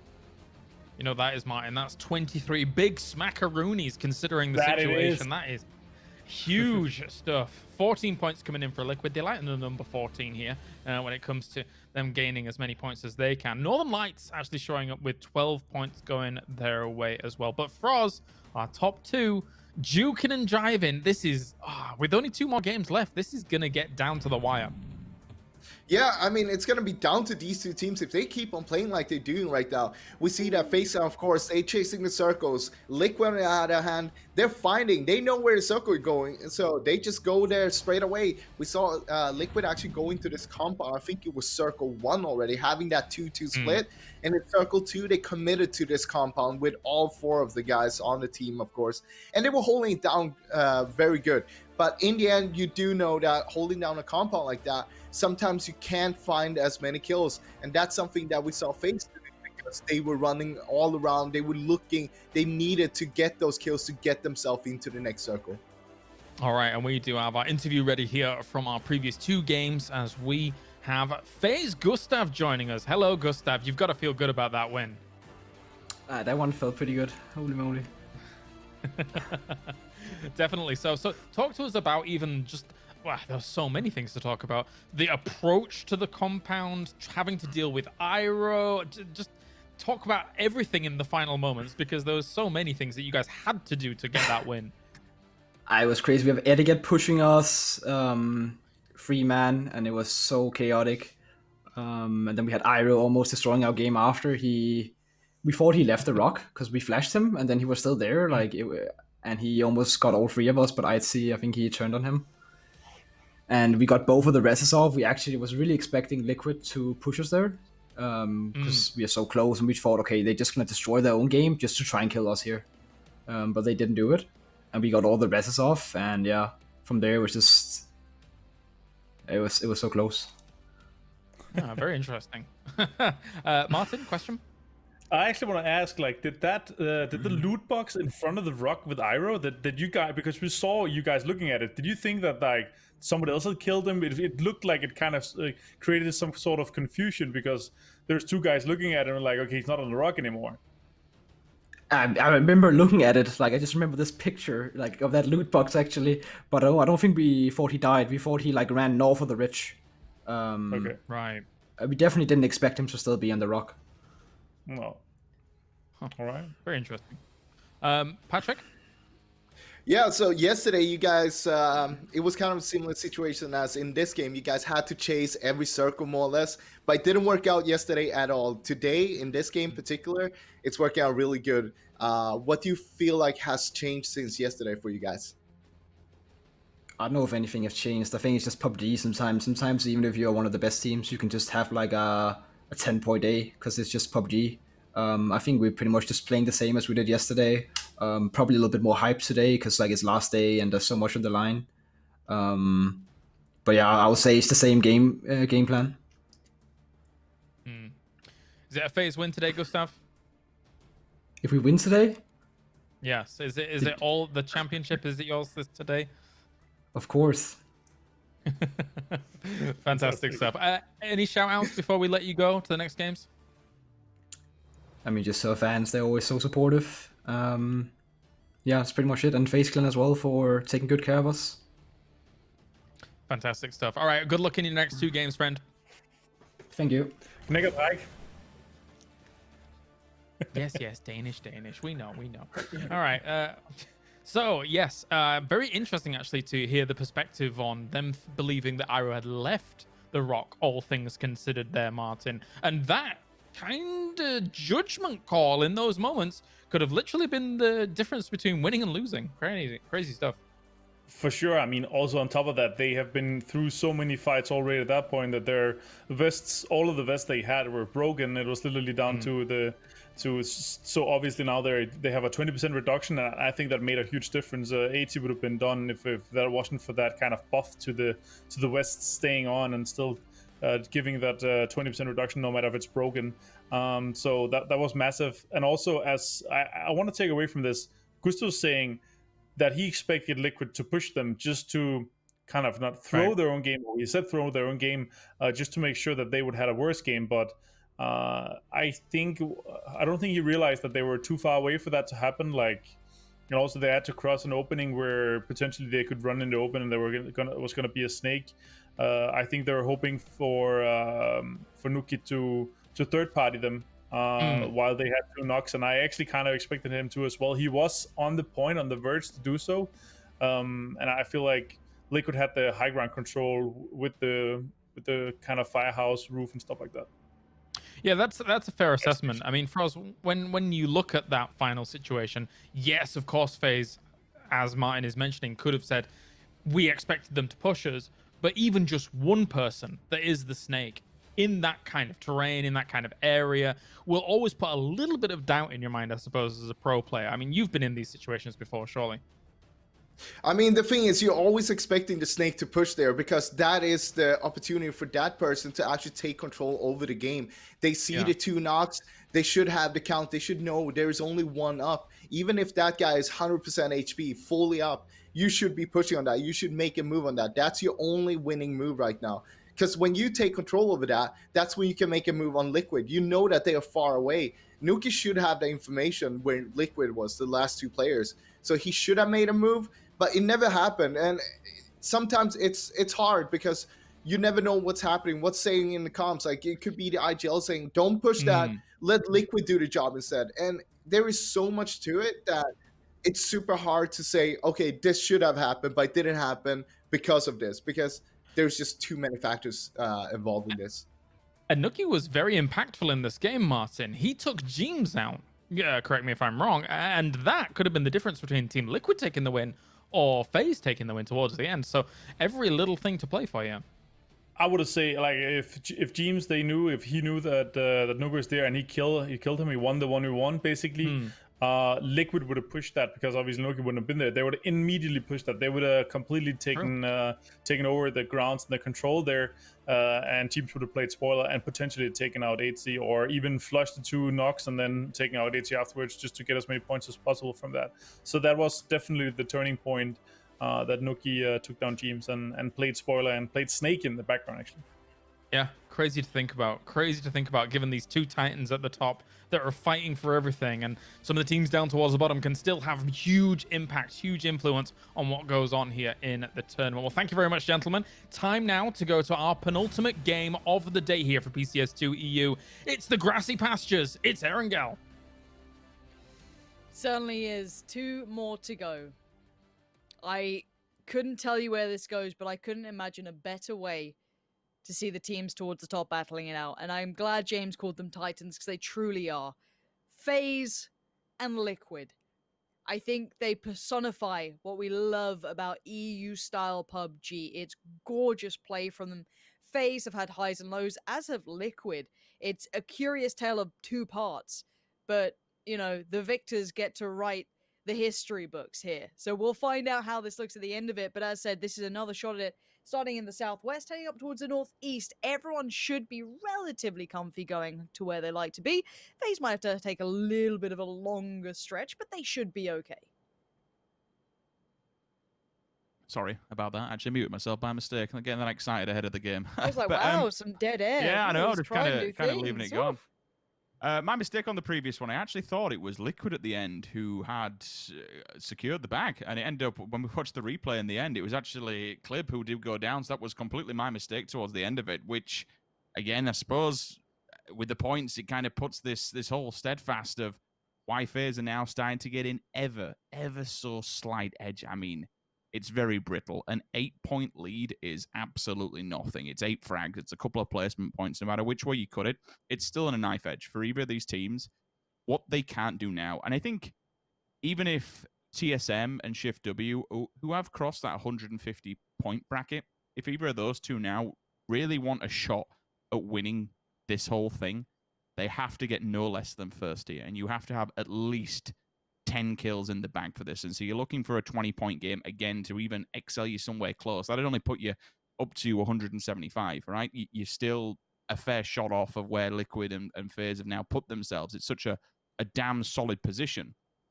You just can't afford any mistakes. It has to be perfect PUBG from here on out.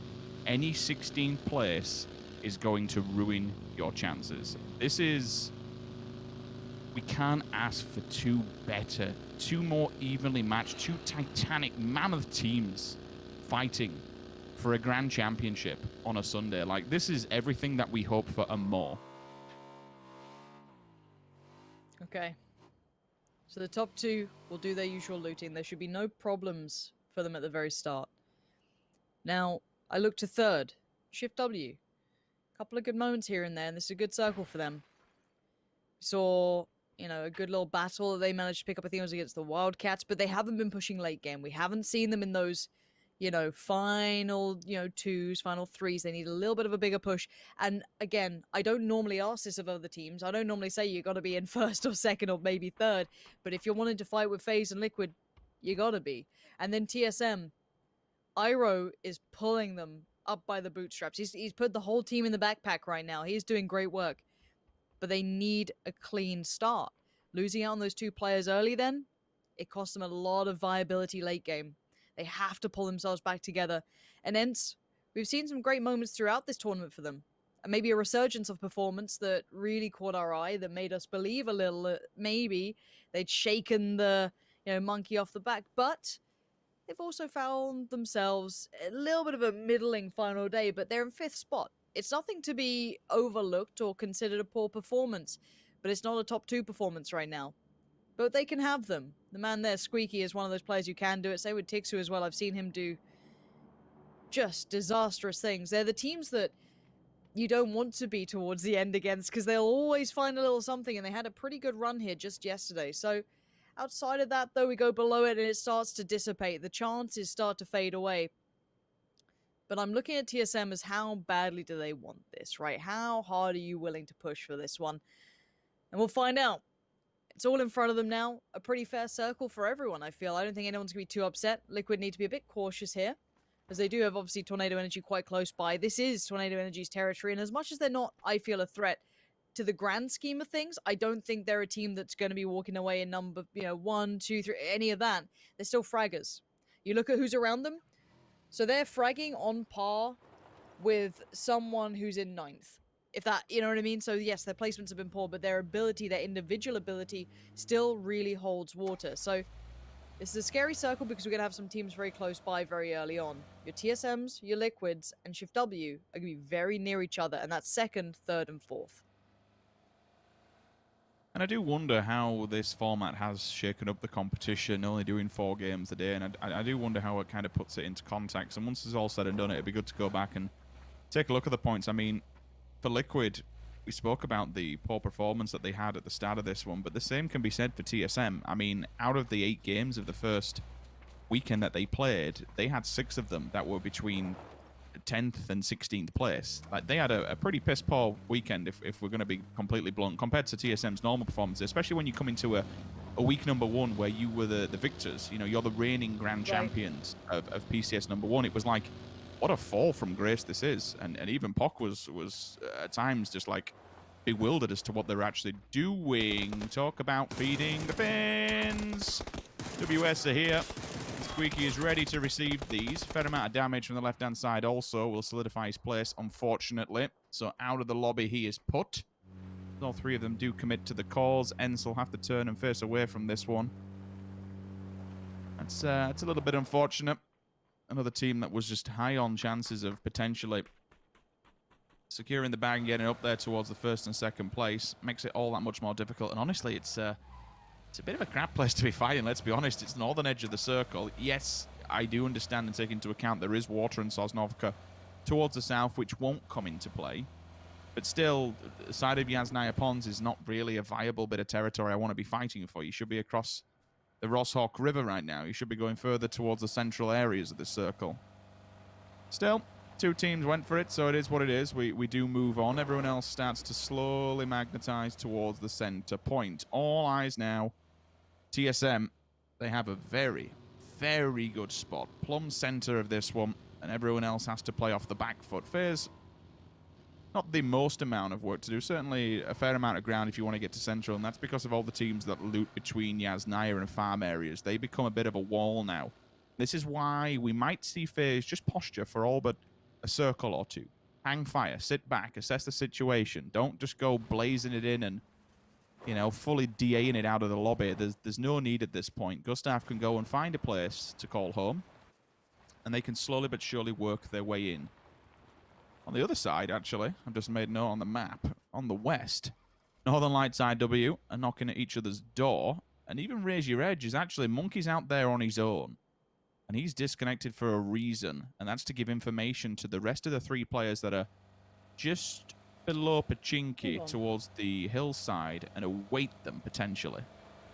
I'm a little scared of how Liquid are playing this. If we could check on their positions, they're in quite a wide split in a very busy area, to the extent where I don't know if they're going to be able to come back together and not lose players on the way. Do you see what I'm seeing on the map there? So we've got Ibby over by the Pachinki Fields, right? And then Mexi on his own towards Tornado Energy, and then I think Jeems is there with Clib, I'd guess. Like So a is he playing 2-on-1. That's near I think he's in farmhouse, the so the houses, two right? barns at Yeah. the back. Yeah, They're big, and they're then big territory to hold center mass. I suppose it's to take either side of the potato hill. You go down one Yeah. side and you've got the whole valley which flows inwards, and they're kind of the same for the opposing side. So I think they're banking on the two hard shifts. I mean, actually, yeah, now I really do see what you mean. They've got three areas because they've got the top side of farm as well. So whatever happens with this circle, they're going to have to just book it. All right, Yeah, I Jimbo wanna and see if Co, Ibby gets get in the safe. cars, boys, and drive, because that is not a hard shift Right. as such. You'd have to be fully No. anticipating this, but now you're separated. Buzzface and Brexico. I'm seeing them both go to the same compound. You can see it on the map, and I don't know who's made it there first. Be very They both pulled up, so they're both committing. Yep. The rest of the team's coming, so here we go. Buzzface is on the outskirts, inside. Brexico, a little bit of a tag, but the molly's in hand, so he's going to buy time for the support to come in. They're all pulling up to this. FaZe have made it there first. Chris, second in, so Brexico is all on his own here. Up against FaZe, but Brexico's been big. Oh my god! Here we go, ladies and gents. Brexico's flush Gustav, but they did have the hit and run. That's a trade out 1-for-1, but now here comes the rest. Zoka gonna pull up, so FaZe are locked into the lower floor. Shift W are up for this fight, but FaZe cannot afford to lose this. They have to keep this one in check. Well, the doors are opening, so they're on the way through. He's fully Uber's white. damaged. He's Soccer will be able fully to at white. least give him that information. That's why he's not taking a shot at him whatsoever, but do they realize where he's moved to? That's the question. With the sound of the nades going off, they probably don't have the full information. Please don't tell me ETG is just going to pull up to this one. They're going to take the top side of the hill. Blaze is there as well, so bullets will begin to ring. And the distractions caused by this, neither team of Shift W or FaZe can really take their eye off the ball. We do hop on board with Blaze. They're about to engage in this one. Marco's pulling up to the Harry Potter, sees his comrades around him, blading out at the wayside. Has to give a good level of support, otherwise this could be ETG saying bye-bye. And our second from last final game of Erangel and the competition as a whole. Marco stands tall, but Blaze are just surrounding him on all fronts. The drive-by for the distraction, the confirmation from the front. There's only one player left standing. It's Thunder Lost. Unfortunately, has lost all of his teammates. Now, Where's the other Chris part of in this all story, of this? Chris is dead. The God, I player missed who's that still up is Kilyakai, but he couldn't leave this building in time. Tornado Energy surrounding him. Now, luckily for him, they don't know he's here at all. There hasn't been much of a giveaway, I'm pretty sure. They seem very casual about this. They might check it in a diligent manner, but they seem very unaware. But it does mean that the rest of Shift W, Zoka, and Brexico will not have support anytime soon. They could call it in, but it ain't coming. So they've just got FaZe at the door, but this is a stalemate. FaZe would love to have had this. Same for Shift W, obviously, and been able to then, set up a bit of a defense, start picking away, getting that good information going for themselves. But it's not to be. Now, while I say this, Liquid did move into a better, position. They did make it across the shift. Lucky for them, even though it was a dangerous rotation route, they do it at the same time as everyone else. Everyone else is also in the vehicles, so no one's there to stop them. Where's TSM in all this one? Okay, so they went a little bit north of the Potato Hill, right?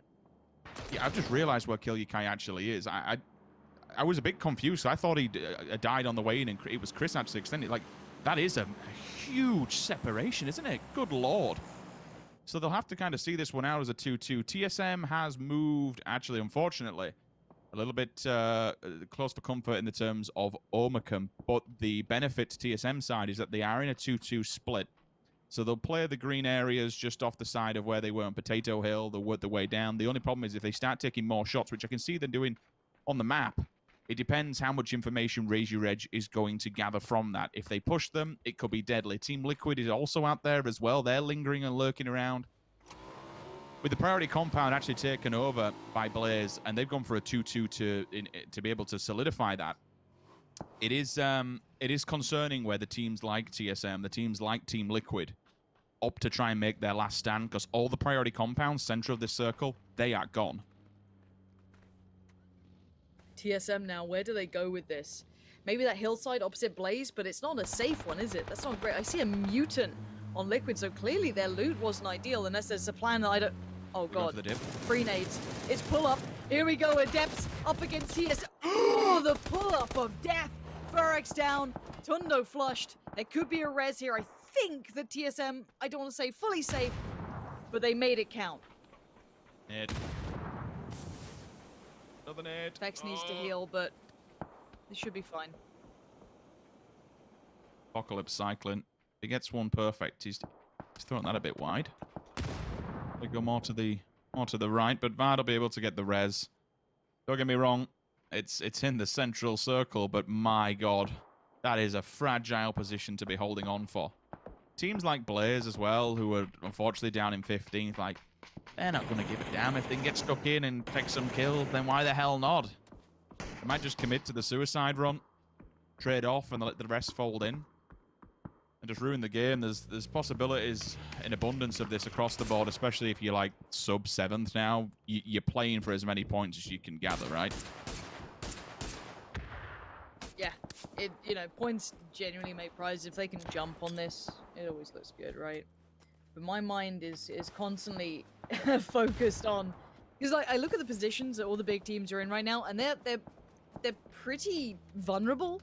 None of them are super strong. FaZe are living with Shift W around them, right? And Shift W doesn't have Killiakai with them. Liquid are about to get very close to Raise Your Edge. I want to see if they get right next to each other, because they're very close by on that dirt path that runs just south of Potato Hill. And obviously TSM in that ditch. It's safe enough, unless Apocalypse finds a couple more nades. Again, I'd really love to see the context of this Raise Your Edge and Liquid battle if possible, because these two, it'd be good to see if anyone gets knocked. Okay, so yeah, they've seen them as well. Aduzi's seen Liquid here. He's going to relay this information. He's definitely caught a glimpse of one the way he's playing on this. James is held back though, so he's maybe playing that anchor piece, and they can let them get a little bit further ahead. But if they get into a fight with Tornado Energy, Raise Your Edge could third party that.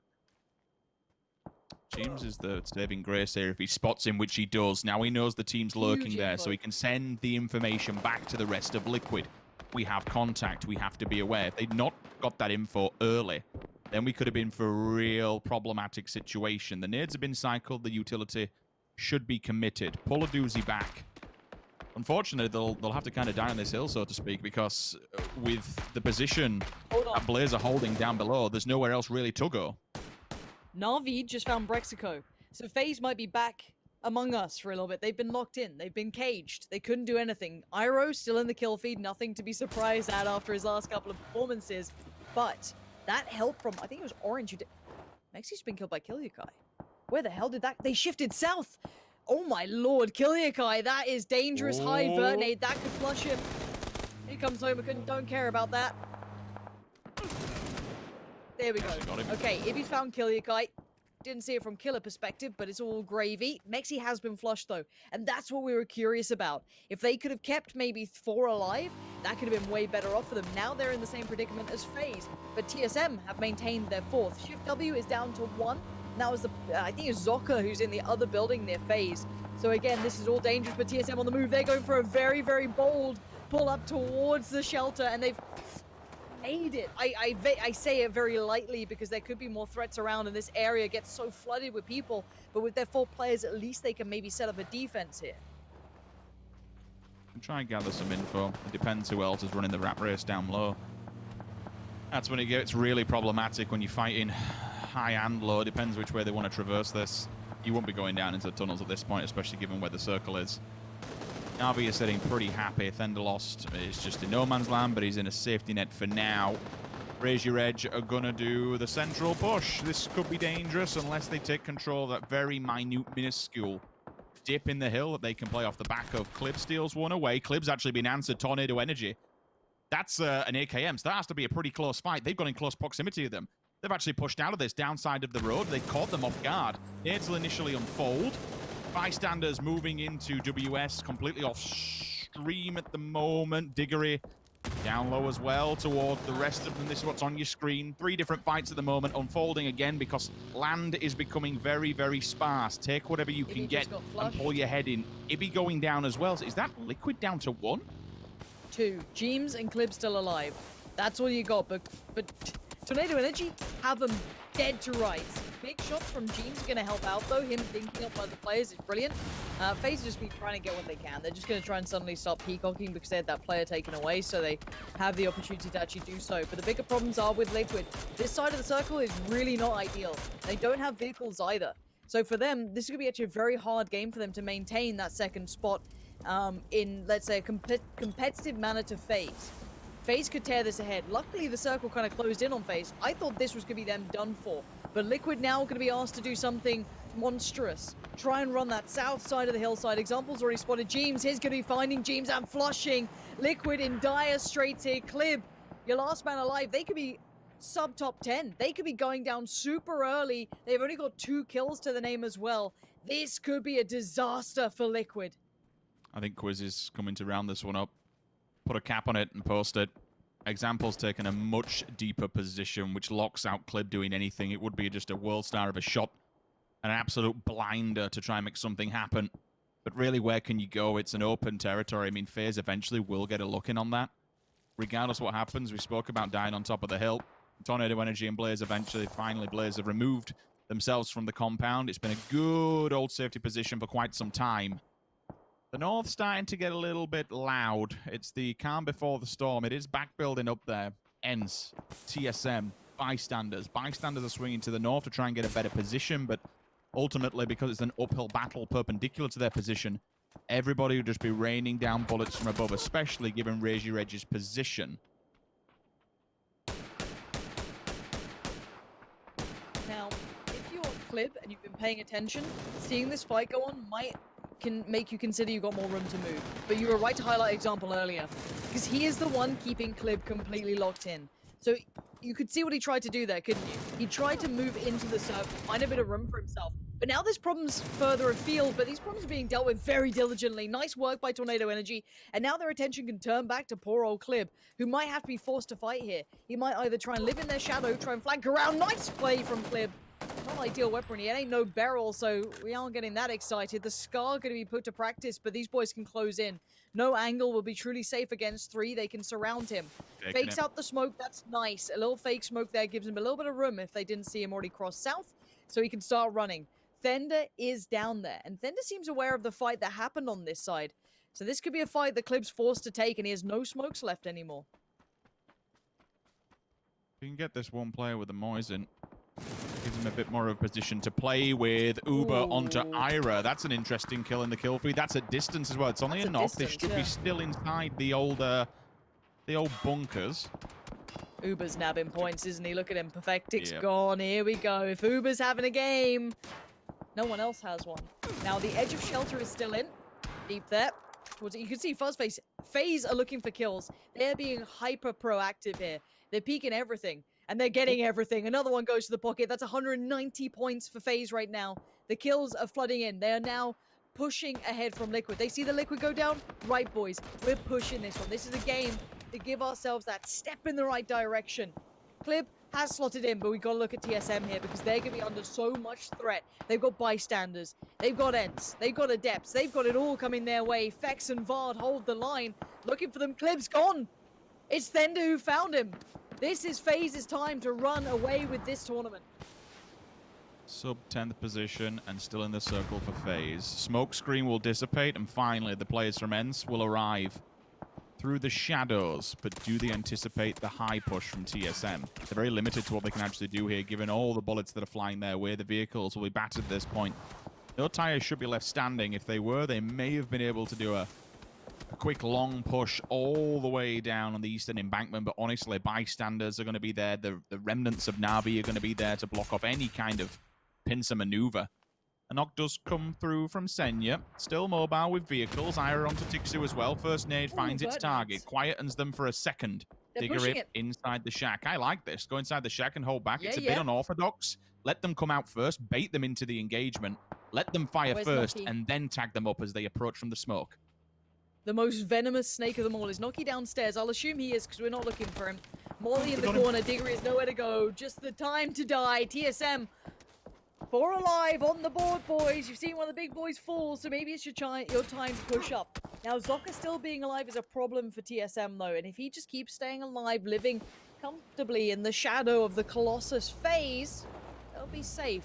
But TSM again in the vehicles. It's time to move.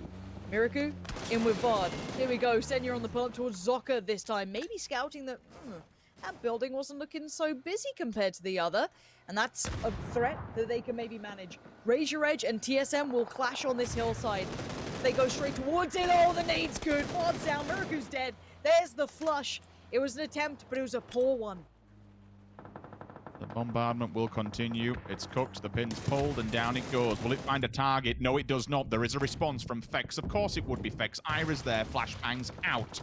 Confirmation of the kill does at least come through. Ira hits the deck. And Prones for now as they try and get a doozy back on his feet. With Monkey at the rock, they have all the angle. It's off the back. They're going to be whited up, but it depends about Monkey. Holding that cross angle is fantastic for them. Ira has to deal with him. If he does, it'll be even good. But the third party, you saw it, you called it. The nades come through. 2 of them fall down. A doozy's confirmed. The bystanders, it's time for them to get stuck in. And now they've just seen that beaming nade coming out. They've got to be aware that there's another team coming. TSM, these comms are going to be manic. But Iro's fallen. He can't do any more. Fex now in a 1v4 in this. If bystanders keep pushing, he is going to have to go big. He's going to have to do what Iro almost did. He can't handle the left eye peek in the end. Flammy's there. And now Shiv has got a lot to do. And not a lot to do it with. Swings around, finds one. That's short down. That's not a flush on it. And now the molly's burned and 3'd up, geared up. It doesn't matter. He's dead. And what a sweeter way to do it for Flammy. And let's look at these points. TSM just got themselves in 3rd. They've jumped Shift W, but FaZe still stand. If they win this, Rich, my word, that compound grab they went for was the most valuable thing they've done the entire game. It's, even to this point, it's given them such a solid buffer in points as we roll into the grand final match. And honestly, this is what we want to see in PUBG. We don't want a team fully running away with it. Everyone else needs to at least have some kind of a foot in the door when we get to that final game. Yes, it's always nice to crown a grand champion early and see a team go off in just magnificent performance, but when everyone else is playing up to that same level, it makes watching this just that much more sweeter. The secondary compound now put out. Orange will have to make his way towards FaZe Clan. The circle isn't the most favorable for FaZe. They're going to have an uphill battle, but they at least have numbers. Tornado Energy can fan out on top of the hill and take as much groundwork as they like. Alia will sit back for all but a moment just to make sure that it is secure from behind. There are no snakes just wandering through the fields. Tagged up, not down just yet. Orange trying to do as much work as he can towards the side of FaZe and try and make his last stand. And a last stand he does. We're down to 3 teams with 10 people alive. 3 of them are going to be all in red from the side of FaZe Clan. This is a massive game for them. The position has been fantastic. To lose a player so earlier on, I have to agree with you, Lauren. You called it. It looked a bit worrying times at the start, but this has paid off massively. Fuzzface is out. Fuzzface is on the ground, and they haven't spotted it. Let's get on board with Fuzzface. I want to see what he sees. Does he instigate anything that maybe Uber could play off? Bystanders, they're staying in position. Fuzzface has pushed up this hill. This is excellent proactive play. It gives them a gateway forward. If Uber and 80 get a bit of fire down, he can do well here. Alia's trying to pull up, using the south side of the circle to try and navigate around. Example there too, but they don't know about Fuzzface. He is the unknown quantity. The man who could change things. I think Tornado Energy considered this position. They're like, no, it doesn't give us too much. Let's stay further ahead. With the circle doing this, they could maybe shift up another player to join Fuzzface. Or they leave 2 players in the compound. But I think that balcony ledge is all that's actually playable. So I'd consider moving someone up with Fuzzface. Put your knights in the correct place on the board and let them have a go at this. But what does Tornado Energy and Bystanders do? Bystanders have been quite passive. They haven't shown too much. Tornado Energy have been quite proactive, peacocking around in this final couple of circles here. Alia keeps repositioning closer and closer with that vehicle towards FaZe. And that might be to try and deny them an escape route from that building. Depends how much vision he actually has, but with the smoke screen up, it draws attention, especially from Melman, towards the side of the bystanders. This could be really smart. If FaZe are holding to just make sure... Yeah, okay, here we go. There's the push out. We were seeing it. 80's come out. Uber's still in the building. It's what we kind of discussed earlier on. But I think they're waiting on this fight to happen. I think the new circle will force a fight between Tornado Energy and the bystanders, which is perfect for FaZe. It's exactly what they want. And as soon as that starts, Alia trying to keep control of FaZe becomes irrelevant. And he's going to need to support the others because here comes Beanie. Melman down and out. Trade comes in. Nice work from Example. But now there has to be more. Otherwise, FaZe are going to be getting into this one. And FaZe, if they come into full force at this point, they could just completely mop up. They're going unnoted, Rich. Under the radar and a nice clean rotation all the way to the northern side of the circle. They'll be coming behind all of bystanders, all of Tornado Energy. Now it's time to strike. They see weakness across the rosters. Look at these players, they're half HP. There's the first one, the second one falls as well. Uber, Fuzzface, I'd they all get involved in the fight, and it's time to go. The last enemy, the last pin on this board is about to be knocked down. Grenade, cooked, timed. It could be the final stand for Yellow with it going down and the explosions to the side. If not, it just gives away more information towards the side of FaZe. They come around this corner. This would be a phenomenal win from FaZe. They've had no right to do this. They had been crashed at the start. They've been locked in. They had no right to play this damn well. Tornado Energy, 11 kills, who cares? FaZe just turned this around. Unless Alia does something unbelievable, it's all but over. FaZe, I cannot believe that performance. World-class play from the boys. They've got to be happy with that one. That's got to prove to themselves that they are in the perfect spot to win the entire thing. You can see it on Fuzzface's face exactly what this means. And a win like that, not only this competition, but what that's going to do to their point structure now, how much solidity it will give them at the top of this table. They are the Titans. They are the final boss. They are the team now that everybody has to meet, has to match up to, has to play up to. This is going to be one hell of a difficult task for Team Liquid to knock them off that top spot. Is it a bridge too far? I honestly don't know. But in order to get to that, they need to die in 6. To have any chance of winning this now, somebody needs to eliminate FaZe Clan down in 16th, get them out the server, get them off the board, and let the other teams that are all below them play the game. It could be a bridge too far, but either way, it sets us up for one exciting grand final match. One more to go, but before we get there, let's head to the boys to set the scene. That's right. The big question is it already all over? FaZe get themselves another victory on the board with big kills as well. Martin's looking like a happy boy. And me and Froz, we got some catching up to do, I think. But that is the highlights coming in here from this game. And Patrick, start with yourself here. FaZe just looking monstrous from the position that they had. I mean, they're looking phenomenal from the way they're playing as well. We saw them, of course, breaching for, fighting for that compound against Shift W in the start. We saw Fuzzface and we saw Brexo going for it at the same time. And both of the teams, they knew how important this was. But there was one difference. Shift W, they were still stuck. They were not ready to move yet. While FaZe Clan, they were already on the move. They knew they had to go for this. And they committed to it. And it's because it's so strong, not only for just holding it, but you can also save vehicles. If you have time, you can park them inside. It's perfectly fine for later on. So they wanted to set everything up for this. They knew this was the game-winning move.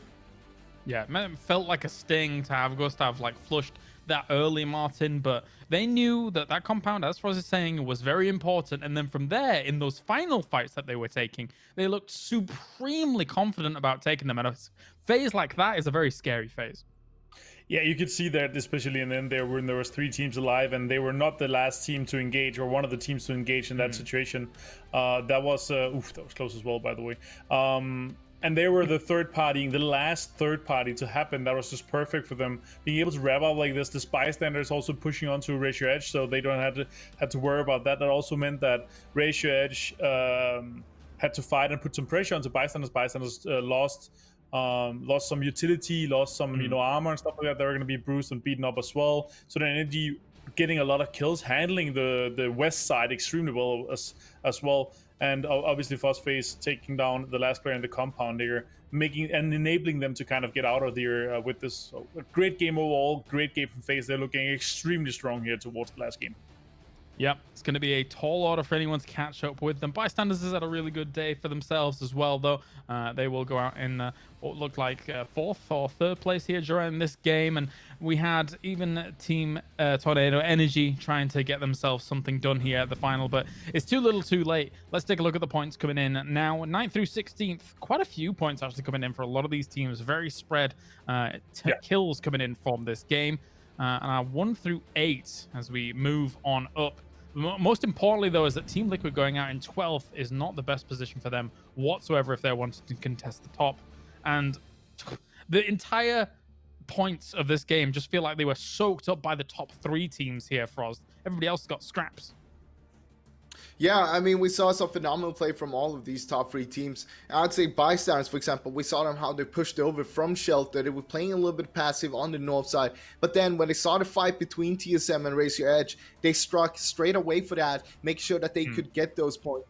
And it's a really good play because we're talking about it's still playing for money. Even if you can't get the first place, there's still a lot of money on the line and you want to push yourself up there towards the top. We saw them, of course, win the first game as well of the day.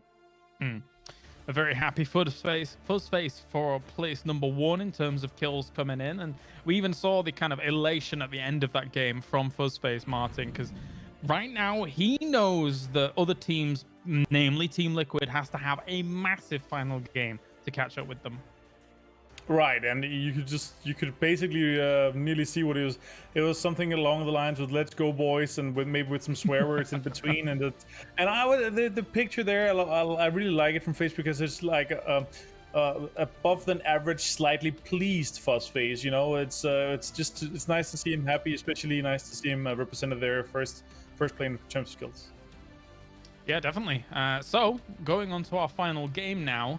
I mean, this is effectively done unless somebody, namely Team Liquid, can have a massive game. And when it comes to having a massive game like this, Froz, you can't just sit back, right, and hope the circles are coming to you and hope the teams are coming to you. You have to be proactive, surely. Yeah, I mean, you have to be proactive, surely, but we have 1 game left. And, okay, this is... Are we gonna do this? Are we gonna talk about a hot drop here? Because we're looking at a 20-point lead, basically, from FaZe, I think, something like that. They had, like, a 1 or 2 point lead before this game and getting the 10 kills. But Liquid, currently, I think they have a 20-point cushion towards Shift W on 3rd place as well. That means they could potentially go for a hot drop on FaZe. That is kind of their only hope to win. You don't want to leave it in any other team's hand right now. The fate is in your hand. You can take control over this situation. You can hot drop them. It's most likely not going to work. Kind of never works, but this is kind of the last chance, and you have nothing to lose, more or less. Well, gents, we're going to a short break, and when we return, it's the final game here of PCS2 Europe. Join us after this. Я вот точно знаю, кто станет чемпионом. Hello, I'm Just Night and I vote for Team Liquid winning the PCS2.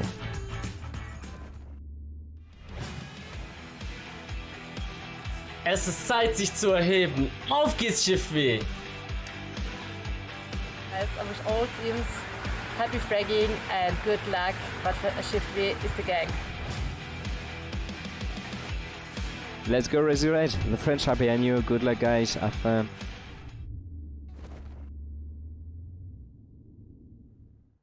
Always great once again to see a lot of the fans joining in here for PCS2. And don't forget, down in the future, when we've got PCS3 coming on up, we might end up doing the same thing again. So think about it. Think about what you're going to actually record for your favorite teams moving forwards. And at the end of this, not only will we know our champion, but we'll also know some extra qualifiers on through into PCS3 as well. But now, FaZe Clan has not only breached that 200-point mark.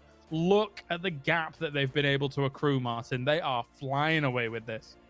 That is 25 points, and I actually think what Patrick is saying is we have 24 points down to TSM from Liquid. I think a hot drop is in order here.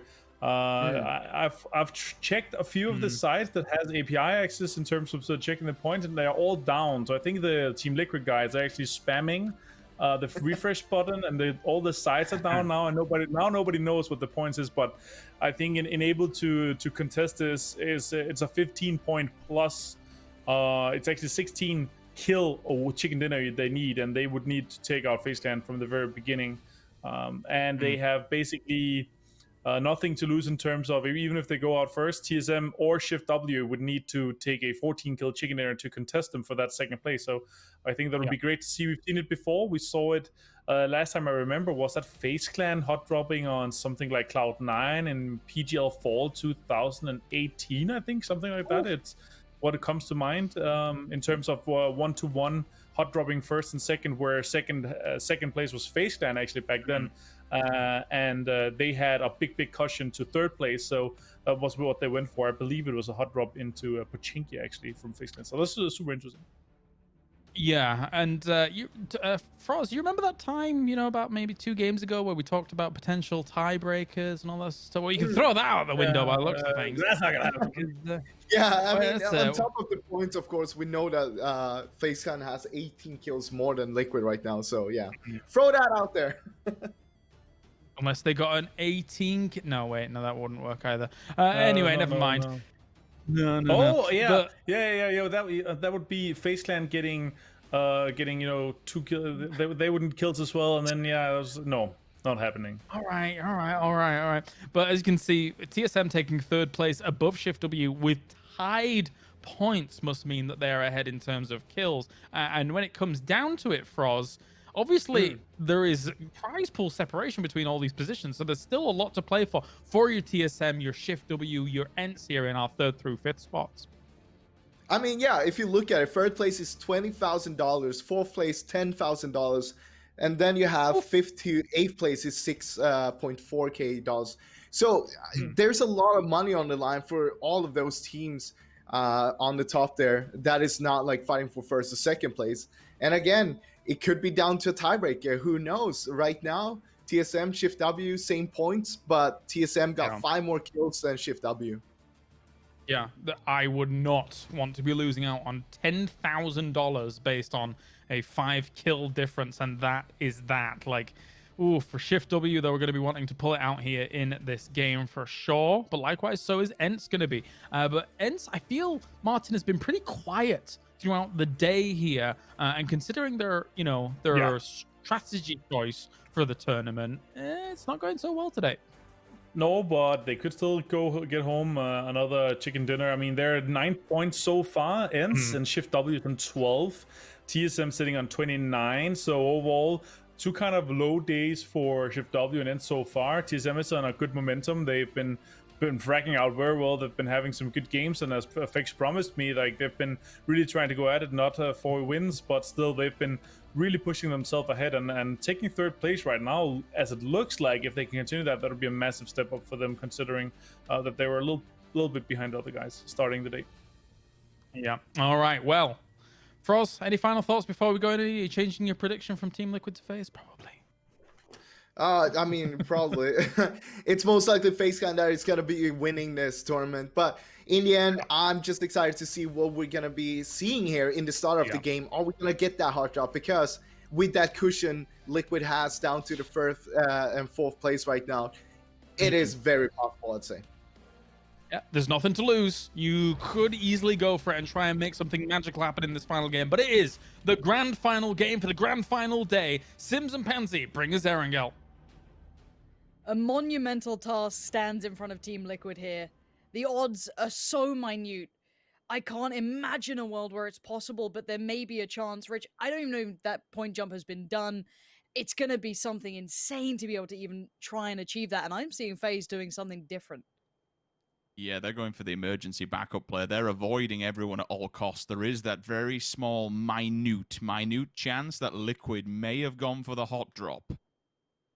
They're out of the play and they're in the usual spot. However, FaZe won't be alone over on Sosnovka. They will have bystanders there chilling with them. Difference is, do Na'Vi turn things on ahead? We know Na'Vi have set up a bridge encampment before and tried to take on FaZe Clan. If they've made note and kept them in check to their position, it might be worth doing unless the circle heads to Sosnovka, then things get really interesting. We are at a 25-point difference from Liquid up to FaZe. They have got a very good buffer. Martin talked about the possibility of a hot drop. In these situations, it's the right time to do it. If you really want to make a go for it, if you want to sit and play for the money, fine, because there's still a 10 grand drop-off. So if you make a mess of that, then you essentially cost yourself 10,000. But if you're a betting man, you could possibly jump, 20 grand. There are the, it's done it. It's actually gone and done. I'm having flashbacks here of, what was it? Rangers, OP Rangers back in London.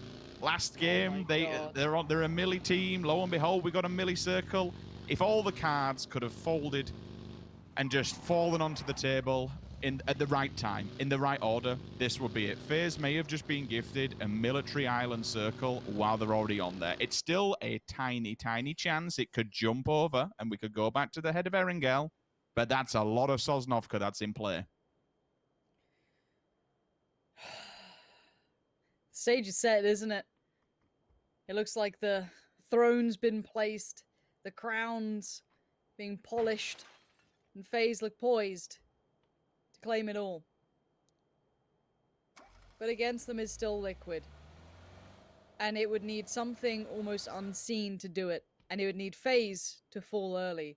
And the way they're playing is to negate that chance even happening.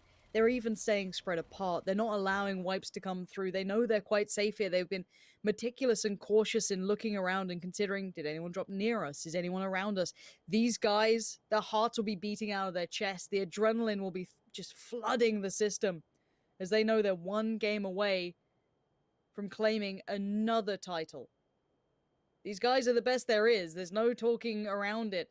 There's a couple of others who can, keep up, go toe-to-toe, but when it comes down to it, there's very few teams who can deliver on stages like this again and again and again. And FaZe is one of them. Northern Lights will be on the move towards, however. I see Gustav maybe in line to receive a little bit of attention from Batulins and Spyro. And in another tournament, on another day, on another weekend, in another month, maybe we would have seen Northern Lights up there in that first spot, but it hasn't to be. Gustav might be hearing the vehicles. Batulins, Spyro, continue past for now. Unchecked, unspotted. Gustav plays it quiet, plays it safe, gives away nothing, but relays information to the others. In 2019, FaZe Clan lifted 3 trophies back-to-back. They won PEL Phase 2, they won PEL Phase 3, and in between it, they won a major at the GLL Grand Slam. 2019 was just an incredible year for them. They rounded it all off with PGC with $600,000 and come second at the World Championship. They were so close to pulling back-to-back wins for the quad trophy, but still a second place at a World Championship is nothing to be shook at whatsoever. Since then, the trophy cabinet, it's not been so full. 2020 has been a couple of ups and downs. PCS won Europe 6, Charity 4th. They're still top 10 finishes, but now, finally, leading up to PCS 3 and the end of the year, we could be seeing the first trophy claimed in 2020 for FaZe Clan. Still the full game to play out. When I think back to... A local camping bridge? Is that what they're going for? I don't know. I want to check on the other side once this is all wrapped up. Obviously, Shift W are looking for points here, but I've seen them stop. And I guess if you want to look at a high-kill game, that's one way to do it. A bottleneck? That's interesting, especially if it jumps. Sometimes I guess you have to... Yeah, sometimes you're going to have to maybe try and make these circumstances happen for yourselves. This is the fight on the other side, of course, between Blaze and Shift W. Shift W are in third right now. They can't really jump here. That's a fluff from Chris, but they can try and maintain their position against TSM, who've been very much chasing this. Nades coming through on the other side. I need to see this fight. Yes, Liquid have set up a bridge camp. They are out for blood. This is their final push here, their final chance to do some damage, and they're doing it. Clip coming in, Ivy coming in. There is murder everywhere. Now, who slipped through the net? Okay, Fender did, but that was a tag. I just saw that a mile away coming in. TSM. Yeah, that was a big boy headshot coming through on towards Fender. But if FaZe get the kill on the other side, potentially Liquid could put together the picture. So we'll see if they get the information. I think FaZe now know, oh, those shots sounded like they're from the bridge. Okay, we know what's happening here. They could have a good idea on what's going on. I suppose that is the other side of the coin, right? For everything that Liquid don't kill, FaZe has the opportunity to clean up. For every time Liquid fires a bullet, it's an opportunity to FaZe to get set up and await their arrival with open arms and just eliminate their closest enemy. By doing so, once Liquid goes down, I think we can almost but surely confirm that they are the grand champions again. The only time I ever remember such a huge, phenomenal number. Something like TSM PEL day one, 21 kills and a win. It was a 31-point game to open a match. You know, it's not out the realms of impossible, but my God, is it so rare and is it so hard to see a 20-plus kill game, which is what Liquid need right now. And I think after those first shots, people aren't fancying that bridge. The bridge is closed, boys. No one's coming over. Na'Vi are near, TSM are near. So are Razor Edge and Adepts, but they're looking for potentially boats here. They've decided maybe this isn't it. But also for Liquid, it does give them the springboard to stay north or south, depending on how this goes. They can run their own gauntlet that they've set. And Jeems may be looking for some more loot. They did go early, so he could be doing a little bit of bolstering on some of the kills that they just had. FaZe in a little bit of a scuff with bystanders, but nothing particularly untoward coming from it just yet. But remember, if Liquid starts seeing FaZe in that kill feed, they know that their chances dissipate. They go, they deplete, they become nothing. So for Liquid, it's a fine balance, isn't it? Because bear in mind, I don't think anyone's coming across that bridge now. I'm looking towards the east. You've got Omicron, WS, the Wildcat, W and Blaze. Out towards the, the east is getting that sort of attention. Out towards the west, of course, is where Liquid currently reside. Ents are on the way somewhat, but no one else is really coming across. And for Liquid, they wanted chaos. That's what they wanted to thrive here, but there's still a chance for it. Razor Edge on the move. This is Adepts. That fire is from, I think, a Doozy and Monkey further afield, further up the beach strip. Look, for the top four, it's 50k, 30k, 20, and 10. So there's still placement. There's still damn good money to be played for, right? Even in the lower regions beyond that, 5th and below, you're looking 6,400 to 3,200. Yes, there is a bit of a drop-off from that double-digit 10k mark, but still, for top four placement, it's more than viable. Shift W will try and jump Liquid, but I think it's going to be a hell of a job. A win would be extremely crucial in doing that. For TSM, they could nab themselves another 10k. I mean, hell, they came in yesterday. They weren't in the atmosphere of really top 8. They haven't been playing in the weekends leading up to this. And all of a sudden, thank you very much, they're in 4th position. They have had an absolutely belting weekend. I just think back and what could have been, what should have been, you know, hindsight's a beautiful thing. Liquid, TSM, if they hadn't had a rough start to this competition, would we see something different now on this final game? So many questions that we don't have an answer to yet, but this circle is coming in about 5 seconds. It's definitely going to help out. We feel as though it's going to be military. This plays for late game for FaZe, and it does. Liquid can still maintain, though. This plays for Liquid to create chaos, and that's what they need. They need to stop these players on the boats. They need to ensure that no one gets past them easily. So now it's, what does TSM do? What does Na'Vi do? What does Ents do? What does WS do? If Liquid finds this many kills here, then it's game back on, and here come the Finns. Flying across the field, they're taking a little bit of flak coming in from Na'Vi, but it's no damage to be received. If anything, the cars just get peppered. Vex chiming in. Liquid hear all of this, and if they just full send, then you're gonna have Liquid getting more kills. Here we go, nades out, it's game back on for Liquid. You better be ready, boys, no damage done. There it is, Ibby towards one. Next to follow, nades come in, who makes it through the net? Jeems finds Tixu, it's game on, ladies and gents. Liquid are farming here. They need to get these kills, 2 more shots, 1 more, it's done. They've escaped the net. How many flushes do they get out of this? They need to get them all. There is no time to waste here. I did see FaZe get a kill on the other side. Pre-nate on the other side of the bridge. This is death personified. As example, will claim the last 2 events. But Liquid did get a couple of kills there. And again, the next challenges could be TSM, could be WS, could be Na'Vi. Or it could all fizzle out now. Tornado Energy's position actually does Liquid a little bit of a favor. Yes, it causes them problems towards the next circle when they have to come against it. But for now, for everyone that does make it across the bridge alive, it denies the points going towards the side of FaZe Clan. But you talk about time limits, Lauren. Eventually, they are going to have to move off of this bridge. And Tornado Energy could be the Dream Breakers who just murder them as they send it across the road. Zocco with a cheeky seat switch. Does the damage onto one, and if he gets the second, that'd just be phenomenal. Finally denied. Brexacope here to try and put a stop to this. Lipson's down. Apocalypse does fire back. Tries to get the flush, but he's lost track of him. He doesn't know where he is. The audible cue comes through. Hammer down, hits the bullet, bites the nail, and it's job done. in the coffin, shift W go, and for a team that still, it might not be towards the top 2, Lauren, but we're looking for money. We're looking to try and hold on to their position. Now, all of a sudden, that just puts TSM in such an even better position for locking in 3rd. What is it? 2 points to be even, and then the jump is 3. It's all they need to do, and they're in a good position to do it with WS nearby. Liquid's chances are dissipating to hold this bridge camp, and they're going to have to consider, how do we cross this?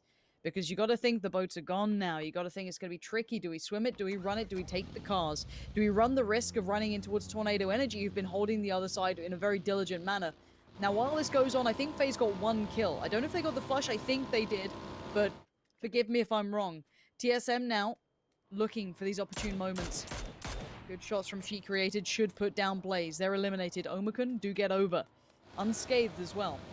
We are seeing TSM in the kill feed. Kemba has gone down, no flush yet, but I don't see anyone else in the place to be able to do it. Liquid, where are they heading here?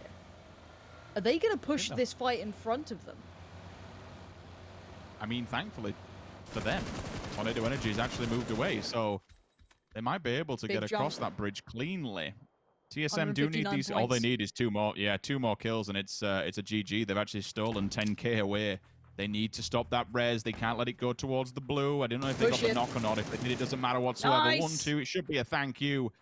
They get this kill, then surely it responded very quickly as well, but at least they transfer it back. And that is a $10,000 frag. Maxi now heading towards the Liquid encampment. Another frag could be had, but he sends towards the water, so he'll probably go towards Na'Vi's favor, but the circle has moved. We're going to the Millie base itself. A classic area on Erangel now to be probably the final stand for some of these teams to do the damage. TSM, a truly gritty performance from Iroh in the last couple of rounds to set them up for success. He can be proud of what he's achieved. And he set himself up to earn a great deal of cash. Goodbye, Maxi. It was a swift execution from Na'Vi. Besto puts a little spin on it too, as now their boat is ready to be taken as they can begin their journey. Mexi has made it across the bridge. They have started to secure their route forward. TSM, there's still a question mark by. How did they want to try and approach this? Liquid can wait a little longer. They still have safe vehicles. That's what the adjustment was, to keep them in the right place. FaZe have been quiet, luckily, for Liquid. But that gap is still monstrous. It is, and with every single player that leaves us from the competition and leaves this server, it's one less possible kill these teams could be picking up. For TSM, it's still it's as much of a chase as it is for Team Liquid to jump up at this point. And for every single one of these teams, it's just cash. I still think we're kind of secure at this point, where people will be ending, but it's not over until it's over, and something whirlwind could just happen. FaZe are just being quiet, and honestly, it's for damn good reason. They don't want to die now. They don't want to give Liquid any possible chance of biting back in any way, shape, or form. Look at these 3. I mean, they are actively hunting in the blue. Mexi has seen this, called it. Now, TSM is still out here as well, Rich. Tornado Energy starting to look at Lauren. Yep, they're getting very curious. They've wandered from the hillside to take a look on this, and if Mexi isn't watching his back, he could be having a 5.56 on his way and put to rest. TSM are in the vehicles. They will begin to move. No one can take any boats at this point. There's everything to play for. Miracle is actually making a push. We've got to get on board with Team Liquid and take a look, because TSM has just arrived at the party. They are holding their ground, but only 4 kills out of all of this bridge encampment so far. Everyone else is starting to leave us slowly but surely. I don't think it's enough at this stage, but we see it through into the final team standing. Smokes go down, and they'll create the screen to try and get away from this, but Jeems has spotted Miracle. Slowly but surely, TSM are starting to leave us. Yeah, Na'Vi, though, stealing some of these flushes and a kill towards Jeems. This could be the first nail in the coffin, but there could be more. Na'Vi could be the ones to spoil everything that was planned as the kill comes in, but the flush comes out. Jeems is dead. Liquid are down to 3 now, and this bridge camp doesn't feel so safe. They could stick it out, they could hope for the best, but they are outnumbered here. And Mexi's position has a time limit on it. Besto might be the next one to make the run for it. Clib gets him. Okay, maybe some still life in them here, but Clib needs to get that flush and fast. You don't have time on this. Ibby is desperate. He gets orange. This is 6 kills, make it 7. They need the heal and they need to get out. Tab is still here, Senya is still here, but they can't live through this anymore. FaZe on the move towards Alia, that could be a point to be had, and then the gap gets larger. And they're sticking this out still. Liquid, this is insanity in motion. That tag has done enough to put down Ibby. It's Clib and it's Mexi, and it's all they've got left to fight with here. Liquid's chances are just fading away. It's starting to tick and it's starting to hurt, depending on how the med situation is across the board. It's dire straits. Mexi, unfortunately, is driving towards his death as Tornado Energy are just waiting at the end here. The Grim Reaper in yellow. Team Liquid is done. TSM is done. Shift W and N, 2nd through 5th are gone. And that is FaZe Clan, who will be winning all of this competition. And what a phenomenal performance, Lauren, they've had throughout just the entire grand finals. We sometimes say they work things up to Sunday, but from start to finish, FaZe have been on point. Can't take it away from them, and now they have the freedom to do whatever the hell they want to this lobby. There's something to be said about FaZe with no care that could be something that is truly terrifying. Na'Vi and TSM were the undoing of Liquid in the end, and of course the final blow did come from Tornado Energy. But a battle across the board now begins for that middle pack. Still quite close, but Na'Vi towards the forefront, but they are still way out in the blue. Old Tab there. Northern Lights on the plate. Pulling up Batulin's trying to put on a show for us, but I think we know how it's going to go. We do, and I suppose the really only big jump here that we might get, see, it's even harder at that point. You would say Na'Vi maybe trying to get into, well, there you go. That's not happening whatsoever. The big money's at the top, and with the final team going down, I can't believe we've lost 2nd through 6th. That is just... It's the way of the world with a circle like this, especially when Liquid's playing for points. It's very unorthodox for them to go and set up on the edge of a bridge and try and play for an encampment, but when you're playing for kills, what more can you do? The circle's extremely unfavorable to you. You then just put at the wit's end for all the players that are going to wait on the opposing side. It was a valiant attempt, but ultimately we stand here with FaZe 4 players strong and alive and kicking inside Millie with no one else really giving them pressure from the west. This would be just a phenomenal way to end it and put a cap on it. We saw TSM do it back at PCS1. They won the final game, which we just rounded it off perfectly. But as you said, we'll still kind of play it out through 7th down to 12th. There's still points to be earned. Where's the cutoff? So 8th is where you jump into money. So we're looking at Tornado Energy, bystanders. If they can knock out Omicron from that position, that's a couple of grand. That's the placement where we need to be now. 8th place is where the money drops off. Excuse me, 7th. We actually have a fun ending here too. And normally it's the industrial building that holds a lot of the keys here. A lot of the cards of not easy endings, but you do have a very strong position. It's where it normally goes towards, if I'm not mistaken, if my memory serves me. Currently where the Wildcats are. Nice old 2-2 for them. As FaZe will play this meticulously. We know that they've done it, but obviously they're probably going to play this out as safely as they can till the very end. As you don't want to make any, fumbles, any foul plays, any, sending it in a car in the blue, trying to seat swap. That's not what we do here. But I think this has been one of the best tournaments to really show the true grit and determination of some of Europe's best. Even that middle, lower pack, all of them. Goddamn deadly. GMT getting a couple of shots through. Yes, KS just bouncing the bullets. I think the interesting topic that's kind of next, Lauren, is how do these teams that are going through what we would call that's a burn nade and a half. It's hard to get a conversation when people are lobbing nades like this.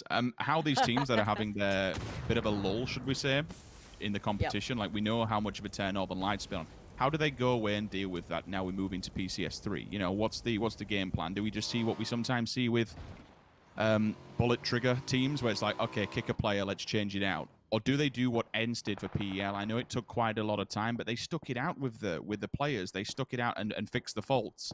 What begins next as we move into PCS3? Do we see any weird and wonderful team changes, or do we see teams just going back to the drawing board and saying, okay, what's wrong? Let's fix it. Yeah, I'd say the one benefit with Northern Lights, especially in my opinion, is the fact they have an extremely diligent and very talented IGL with Batulins. The question becomes, is their firepower consistent enough? You look at the big changes towards the top end. I look at Liquid adding Clib, for example. You add big firepower that can deliver on a regular basis. That's a good move. But you don't want it to be a quick one. You don't want, oh, they just had a bad tournament. But you have to be very concise with and clear with, are we just hoping that it works again? Or are these guys, did they hit their peak at the wrong time? Are they unable to be regular with this? Like, what's changed for us? Because I think Batulins is a lock-in. You don't want to get rid of that guy. He's too well-rounded as someone who can, keep those IGL calls going and be very calm under pressure and still frag out, right? There's not many that can say the same sort of thing. But you can't come away from this tournament and feel satisfied if you're Northern Lights, for example. Same for Tornado Energy. Back to the drawing board, I feel. And whatever it is, whatever didn't work for them is something that I think only they can truly highlight. We can theorize for sure, but I think those two need to consider what went wrong and maybe make some adjustments off the back. What we do know is now in the southeast is the new circle. It will be that industrial area, always looking so strong. Those silos come into play a little bit. The kind of tanks on the outskirts come into it a little bit. Omeken's position is great, but FaZe might have some fun here. They could do whatever they want, really. I'm more keen to keep an eye and keep a track on Tornado Energy. It would be a phenomenal performance to pull themselves into the top 8 in the top half of the leaderboard, but even bigger kind of drop-off, to be fair, from Omeken. I think it's not cruel to say, like, they have really dropped the ball this weekend and just escalated downward on that table. I mean, for them, again, 8th position. I did go away and check it. That is where the money starts to really fall off. So if Tornado jump them, it'll be just even more of a kick a man while he's down kind of thing, rather than falling off of this one. They fall out the larger money bracket. So that, for the moment, even bystanders, to be fair, when they got 3 players left, it's still a bit of a target on the side of Omeken. I think Raise Your Edge are safe in 7th position. That's not going to be taken away from them. But Omeken certainly, if they're not careful, team could jump them and quite easily swipe some cash out the back pocket. Tornado Energy, time to move, get inside the safety net of the white. The oil cylinders will be there for them, so they can take shelter and take cover in the vehicle. Or can they? Good headshot comes through. Tanked upon arrival. I'd see Gustav, both have fallen. Beamy, he actually bangs out 2 of them with the barrel. That's not good. Uber's there as well. Can you claim all 3? Aww. You can. The trade-off's there, though. Has he just destroyed FaZe Clan? I mean, Beamy has been such a great addition as a player. I think he's one of the people that have stood out during this tournament. And if you're looking at firepower, he's certainly proven what he can do. Fuzzface, though, no pressure anymore for these guys. I don't know if they 100% know it yet, but they should do that. They are in a very good spot. Well handled, but it's a GG. I'm pretty sure FaZe have done more than enough. And I think they've realized that too. You can see the pressure melting away. That last game was the one that really put them in the position. So congratulations to FaZe as they do dip out. I'm sure we'll cover it at the very end. But now we can just kind of have fun. Do you remember what fun was like, Rich? Not since we're getting old. Past 30, and that's it. Everything's been downhill since. Apart from the weight game, which has been an uphill battle. Oh, my back hurts now. I have, like, I have a back pain. It's just like the right side, lower lumbar. Oh, very frustrating. Having to do stretches in the morning. Get a good but there chair. is a couple of points. I actually do. That's the thing. It's just I sleep like a weirdo. I don't know what's wrong with me. But we will check in on the leaderboard. See what actually happens here. If there is any jump ups we had, there is a little bit of a shift in money as you highlighted. A couple of people trying to gatekeep that, ensure it stays within their pockets rather than a little, pesky pickpocket coming around and nabbing a few pounds here and there. But overall, who do we have left? Raise Your Edge, the Wildcats, Omeken. Omeken are in it. I still like Omeken's spot just because you have that safety of the wall. It's not much. It sounds like almost nothing, but everyone else is so focused on each other, you get away with a bit. T-bone there towards Melman. And I think Melman's nade actually flushed himself, which is, I guess, a bonus for him.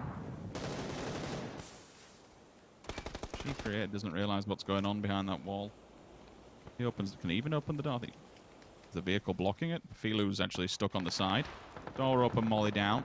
Just deny any entrance point from this one. Filu is actually maybe unvisible at this point behind that tire. You'd have to jump up and get him from behind, but the rest of them just turtle away. Empty onto Perfectix. That's a good nade onto a decent team.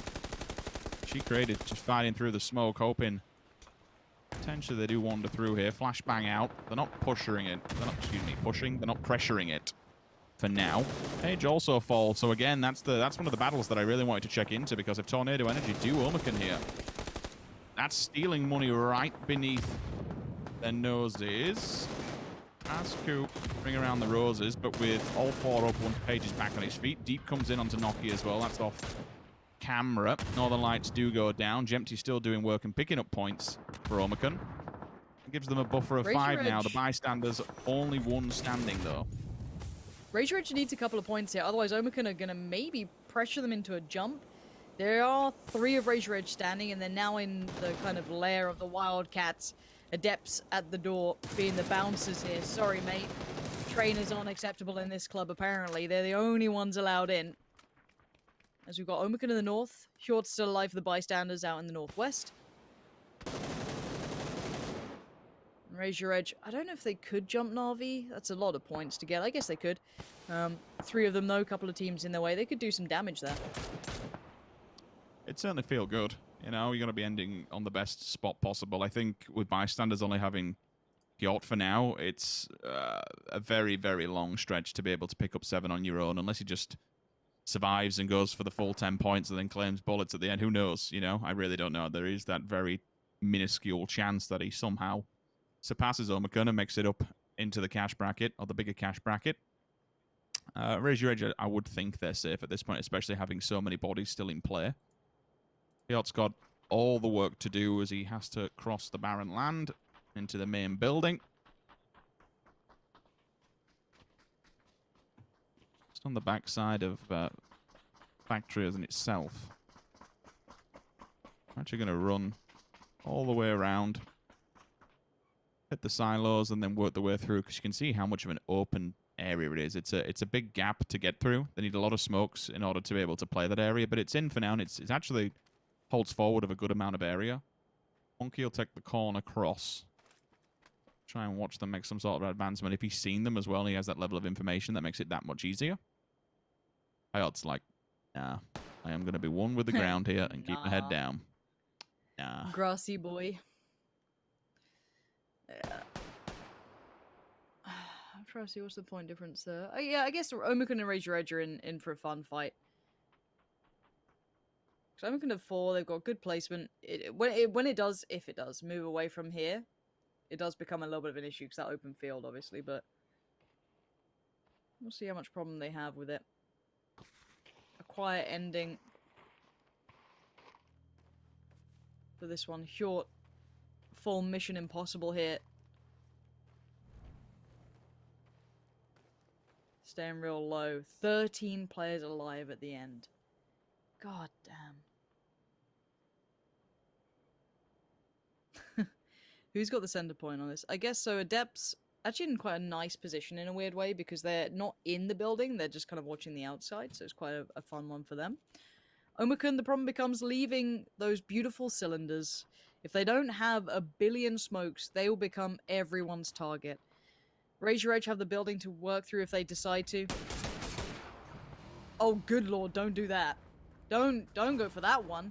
Monkey's just been absolutely backhanded.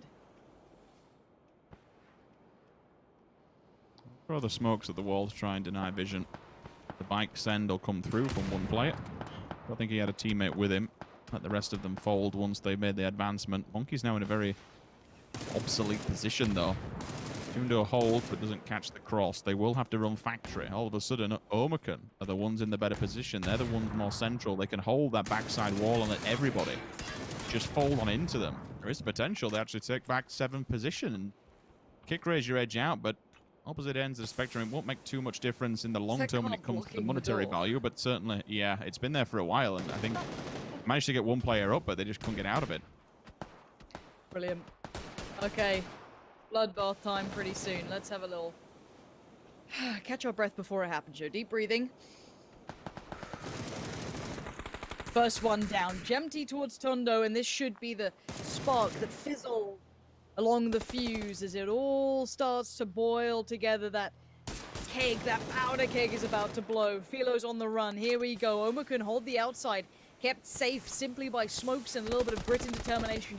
Hjort is about to die, but Rupture right next to him. Oh, there we go. Vasku, Omican on the tear here. They are absolutely bodying everyone. Huge play from them as Razor Edge is the only one standing against them. This could be a jump up if they get the kills, and they want it, and they get it. The Wildcats take down Razor Edge, and Omicron now poised to push. They might have just fallen foul to a couple of points on this one as there's not many left on the board.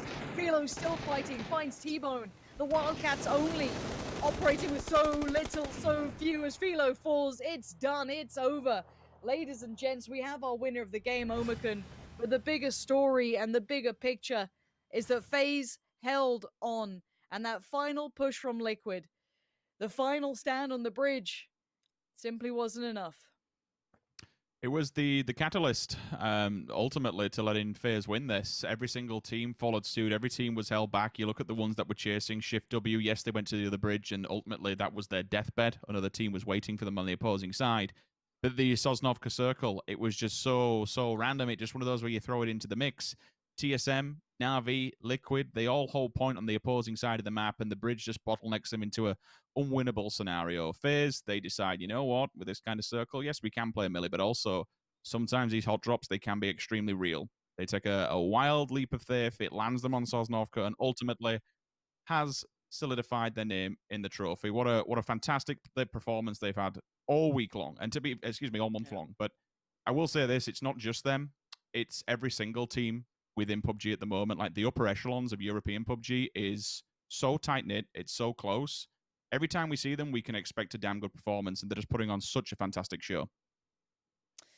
And yeah, congratulations to all the teams. A wonderful performance. And of course, we will head to the desk in a moment. I do want to thank you guys at home. I love seeing all the videos. You guys always get involved. It's always a pleasure to be here with you guys, even though obviously it's not a normal event. Obviously, I'd love to have had that at a big, LAN final, but you guys made it feel special as ever. So a big thank you to all of you watching at home. But enough from us. It's been a pleasure as always, Rich. You're quite good at your job. It's nice to talk with you about PUBG. Let's head over to the desk to wrap this one out and close it out. Congratulations to every single player here today.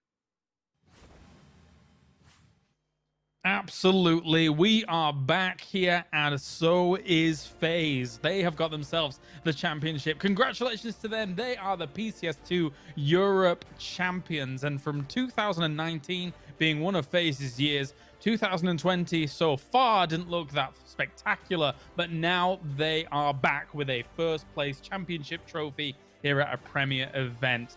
Martin, Patrick joining me here to break things down here for this last game, the end of the tournament as well. Martin, congratulations. FaZe is indeed back. Yeah, they are. Yeah, I'm obviously I'm happy to see them be able to step back like this. And as Toffee said yesterday, they like to play from the second place, being the ones chasing rather being to be the ones that are being chased down. So it's really great to see how well they're able to play today. And I think just the confidence boost they got from the first couple of games already there, they already solidified themselves a really good point there. And Liquid was having a few rough games on top of that. And it's just amazing to see how well they're able to play and how well they have come together now. It's looking like it's becoming a super steady roster, obviously at this point. So it's good to see with the addition of them coming into this and winning. It's great. I'm happy. Yeah. I'm 4 for 4. What's your thoughts? I mean, we've seen them playing very stable throughout the whole finals, and it's really great to see, as Martin's saying, they are solidifying the roster. It is looking really good. Of course, we can't forget about Dids that is sitting in the background as well, that most of the times don't get mentioned, but he's doing a phenomenal job making sure that the team is working together, always thriving as best as possible. So he's a big part of the team as well, being the coach there. Yeah, the double first places that they were able to accrue throughout today were absolutely pivotal when it came to not only pushing themselves to this championship, but also getting themselves a huge cushion going into this final game. Of course, though, Team Liquid did try and put up a little bit of a fight there. I really liked the idea of the bridge camp, all things considered, with the circle, Martin. Unfortunately for them, it just didn't work out entirely. They had like 7 kills with 33 alive. Yeah, I love the idea of there. And I actually I asked 17, are you going to hot drop? and he was like, no, there's no point for us because we need a guaranteed good game. And they were expecting them to either do a split or a backup drop, as we actually saw them do onto military base here with FaZe doing that. So they predicted that and went for their old drop and decided to do something different and surprise the lobby basically with those with that bridge camp. It worked out somewhat well, but it ended up taking a bit longer. If they managed to get across the bridge and they managed to, take out maybe Tornado Energy that was bridge camping on the other side, could have been a different story. But I like the kind of the switcheroo rather than doing their same old, that they're getting some kills, because people do not expect bridge camps at this point of this stage of the tournament. Sure. I mean, for us, the circle gave them technically a great opportunity to try and get themselves back in it, but with TSM and Na'Vi especially coming in as late as they did, I guess that really put a wrench in their works, because they were successful against some teams that actually wanted to cross to a certain degree, but those other teams sat in the blue kind of hurt their situation, I suppose. Yeah, you're always going to have some teams that is a little bit more desperate for the points, that is being a little bit lower on the leaderboard and looking to push themselves up 1 or 2 placements to get more prize money. But I feel like overall what Liquid was doing there, that's such a good play, because they're doing something unexpected. You're not expecting, especially a team like Team Liquid, doing that kind of bridge camp. This is not something we normally see them do. And doing something that is unexpected is what you want to do when you want to have a really good game in a last game like this. Because if you do the expected thing, not only can you be countered by a team like FaZe Clan that is knowing that, okay, this is our only threat, but also other teams could be camping their rotations, their normal rotations, and so on as well. But kudos to some of the teams towards the very end of this game, though. Of course, Omicron putting up big numbers to try and raise their position overall. I think 5th through 8th, correct me if I'm wrong, gets kind of the same money anyway, right? So it's not hugely impactful with how they end up positioning themselves there, but another big performance from a team like Omicron, Martin, could, spell nice stuff for them down the line, I suppose. Yeah, this last push here after a 4-point day yesterday, if they had the same amount of points today, the same amount of points yesterday that they had today, 38 today for yesterday, that would have been 34 more points, and that would literally put them in 3rd place rather than the 6th place they got today. So yesterday was a rough one, but they still show up nicely today. 38 points plus is a fantastic, really good showing from them here to wrap it up at the last day. All right, of course, yes, technically FaZe are the champions here, but let's take a look now at the invited teams moving through into PCS 3. These are the same 6 teams that were invited throughout the entirety of 2020. So, of course, we will be seeing these teams once again in PCS 3. And I think something to point out here, Froz, is the progression from PCS 1 to PCS 2 for teams like ENCE and Razor Edge has been significant. So it's great to see the whole 6 of these teams really kind of raising their stock, especially when it comes to those 2 teams. What are your thoughts? I mean, yeah, I totally agree, and it's also nice to see a team like ENCE is changing up their whole gameplay more or less. We see them playing a little bit more passive throughout PCS2, which is not a common thing, but I also think, I'm not exactly sure when they did this, but currently I'm pretty sure that it's Rustamar that is IGLing with Tixu being the co-IGL, and that is something that probably has a little bit of impact on top of that. But we're seeing a lot of different game styles from a lot of different teams instead of everyone just sticking to one meta. And this is what makes everything so interesting, because it's not just the same thing happening every game. Yeah, definitely so. And also to point out, whilst we were actually going for this, yes, there's those 6 teams that are being able to secure themselves their spots throughout all of the PCSs they had this year, but also 6 teams that were able to finish high in this will also be moving on to PCS 3. So we can actually take a look at some of those teams that have been able to make their way to it. And our first team that's going to be making it to PCS 3 is Istanbul Wildcats. And considering, Martin, that they were in a bit of a rough spot in 13th place, actually before this game happened, they did enough in this last game to be able to get out onto PCS 3. Congratulations to them. Yeah, big congratulations to Istanbul Wildcats. We've seen both Levent and She Created, even Rupture and BST fragging out of having some amazing highlights. I would say Levent for me has been the player. Obviously, She Created always doing great stuff, but his step up from from our last tournament to this one here has been really immense for me, and he's been able to well. Yeah, got to agree. Levent has been fantastic this tournament, so congratulations to them. Nice, 69 kills. Let's move on to our next team then. Going to be moving into PCS3 is, of course, Northern Lights. Froz, they didn't quite have the best tournament here compared to some of their other tournaments that they've had so far, but we still know that this roster has a lot of power behind it when they get themselves the position that they want to have. Yeah, I mean, in 2020, Northern Lights has totally become a different team, I feel like. They've been showing us so much more strength from the whole roster, and even though we didn't see it fully to a full extent here in the finals, we saw a lot of glimpse of it in the group stage itself, where I think they ended up on the 4th place. And I mean, they didn't really manage to bring it all the way in the finals, but still strong performers from time to time, and that's what you want to see. You want to see the glimpse of hope that they can actually pull this off. When we see that, we know there's potential for them to become one of the best teams again. And of course, let's move on to our next team that's going to be moving on, who is effectively the best roster. It's Tornado Energy making it through to PCS3 as well. Martin, what do you take on Tornado Energy? They didn't have the easiest of tournaments. It was a little bit of a disappointment for them, but I know they're the best. Yeah, you know they're the best. I know that they're a hard fragging team, and I feel like once they get a little bit better hold on their positional plays, we will see them frag out and make some really nice rotations, and they will secure themselves a top 3 spot, top 4 spot in a future continental or European series here. So I want to say though, Example has been a standout player as well. He's probably going to finish up on the 3rd highest damage overall, despite being overall the 10th standing here. And of course, our next team moving on into PCS3 here. You know what better person to talk to them than a fellow Scandinavian? It's Bystanders. Froz, talk to me about them. Bystanders, we've seen them push up from time to time. I think they had one of the best games was win with 15 kills, which is super high. That is something we didn't even see from teams like Liquid and FaceTime. And that once again show you the glimpse of hope what they can actually bring to the table.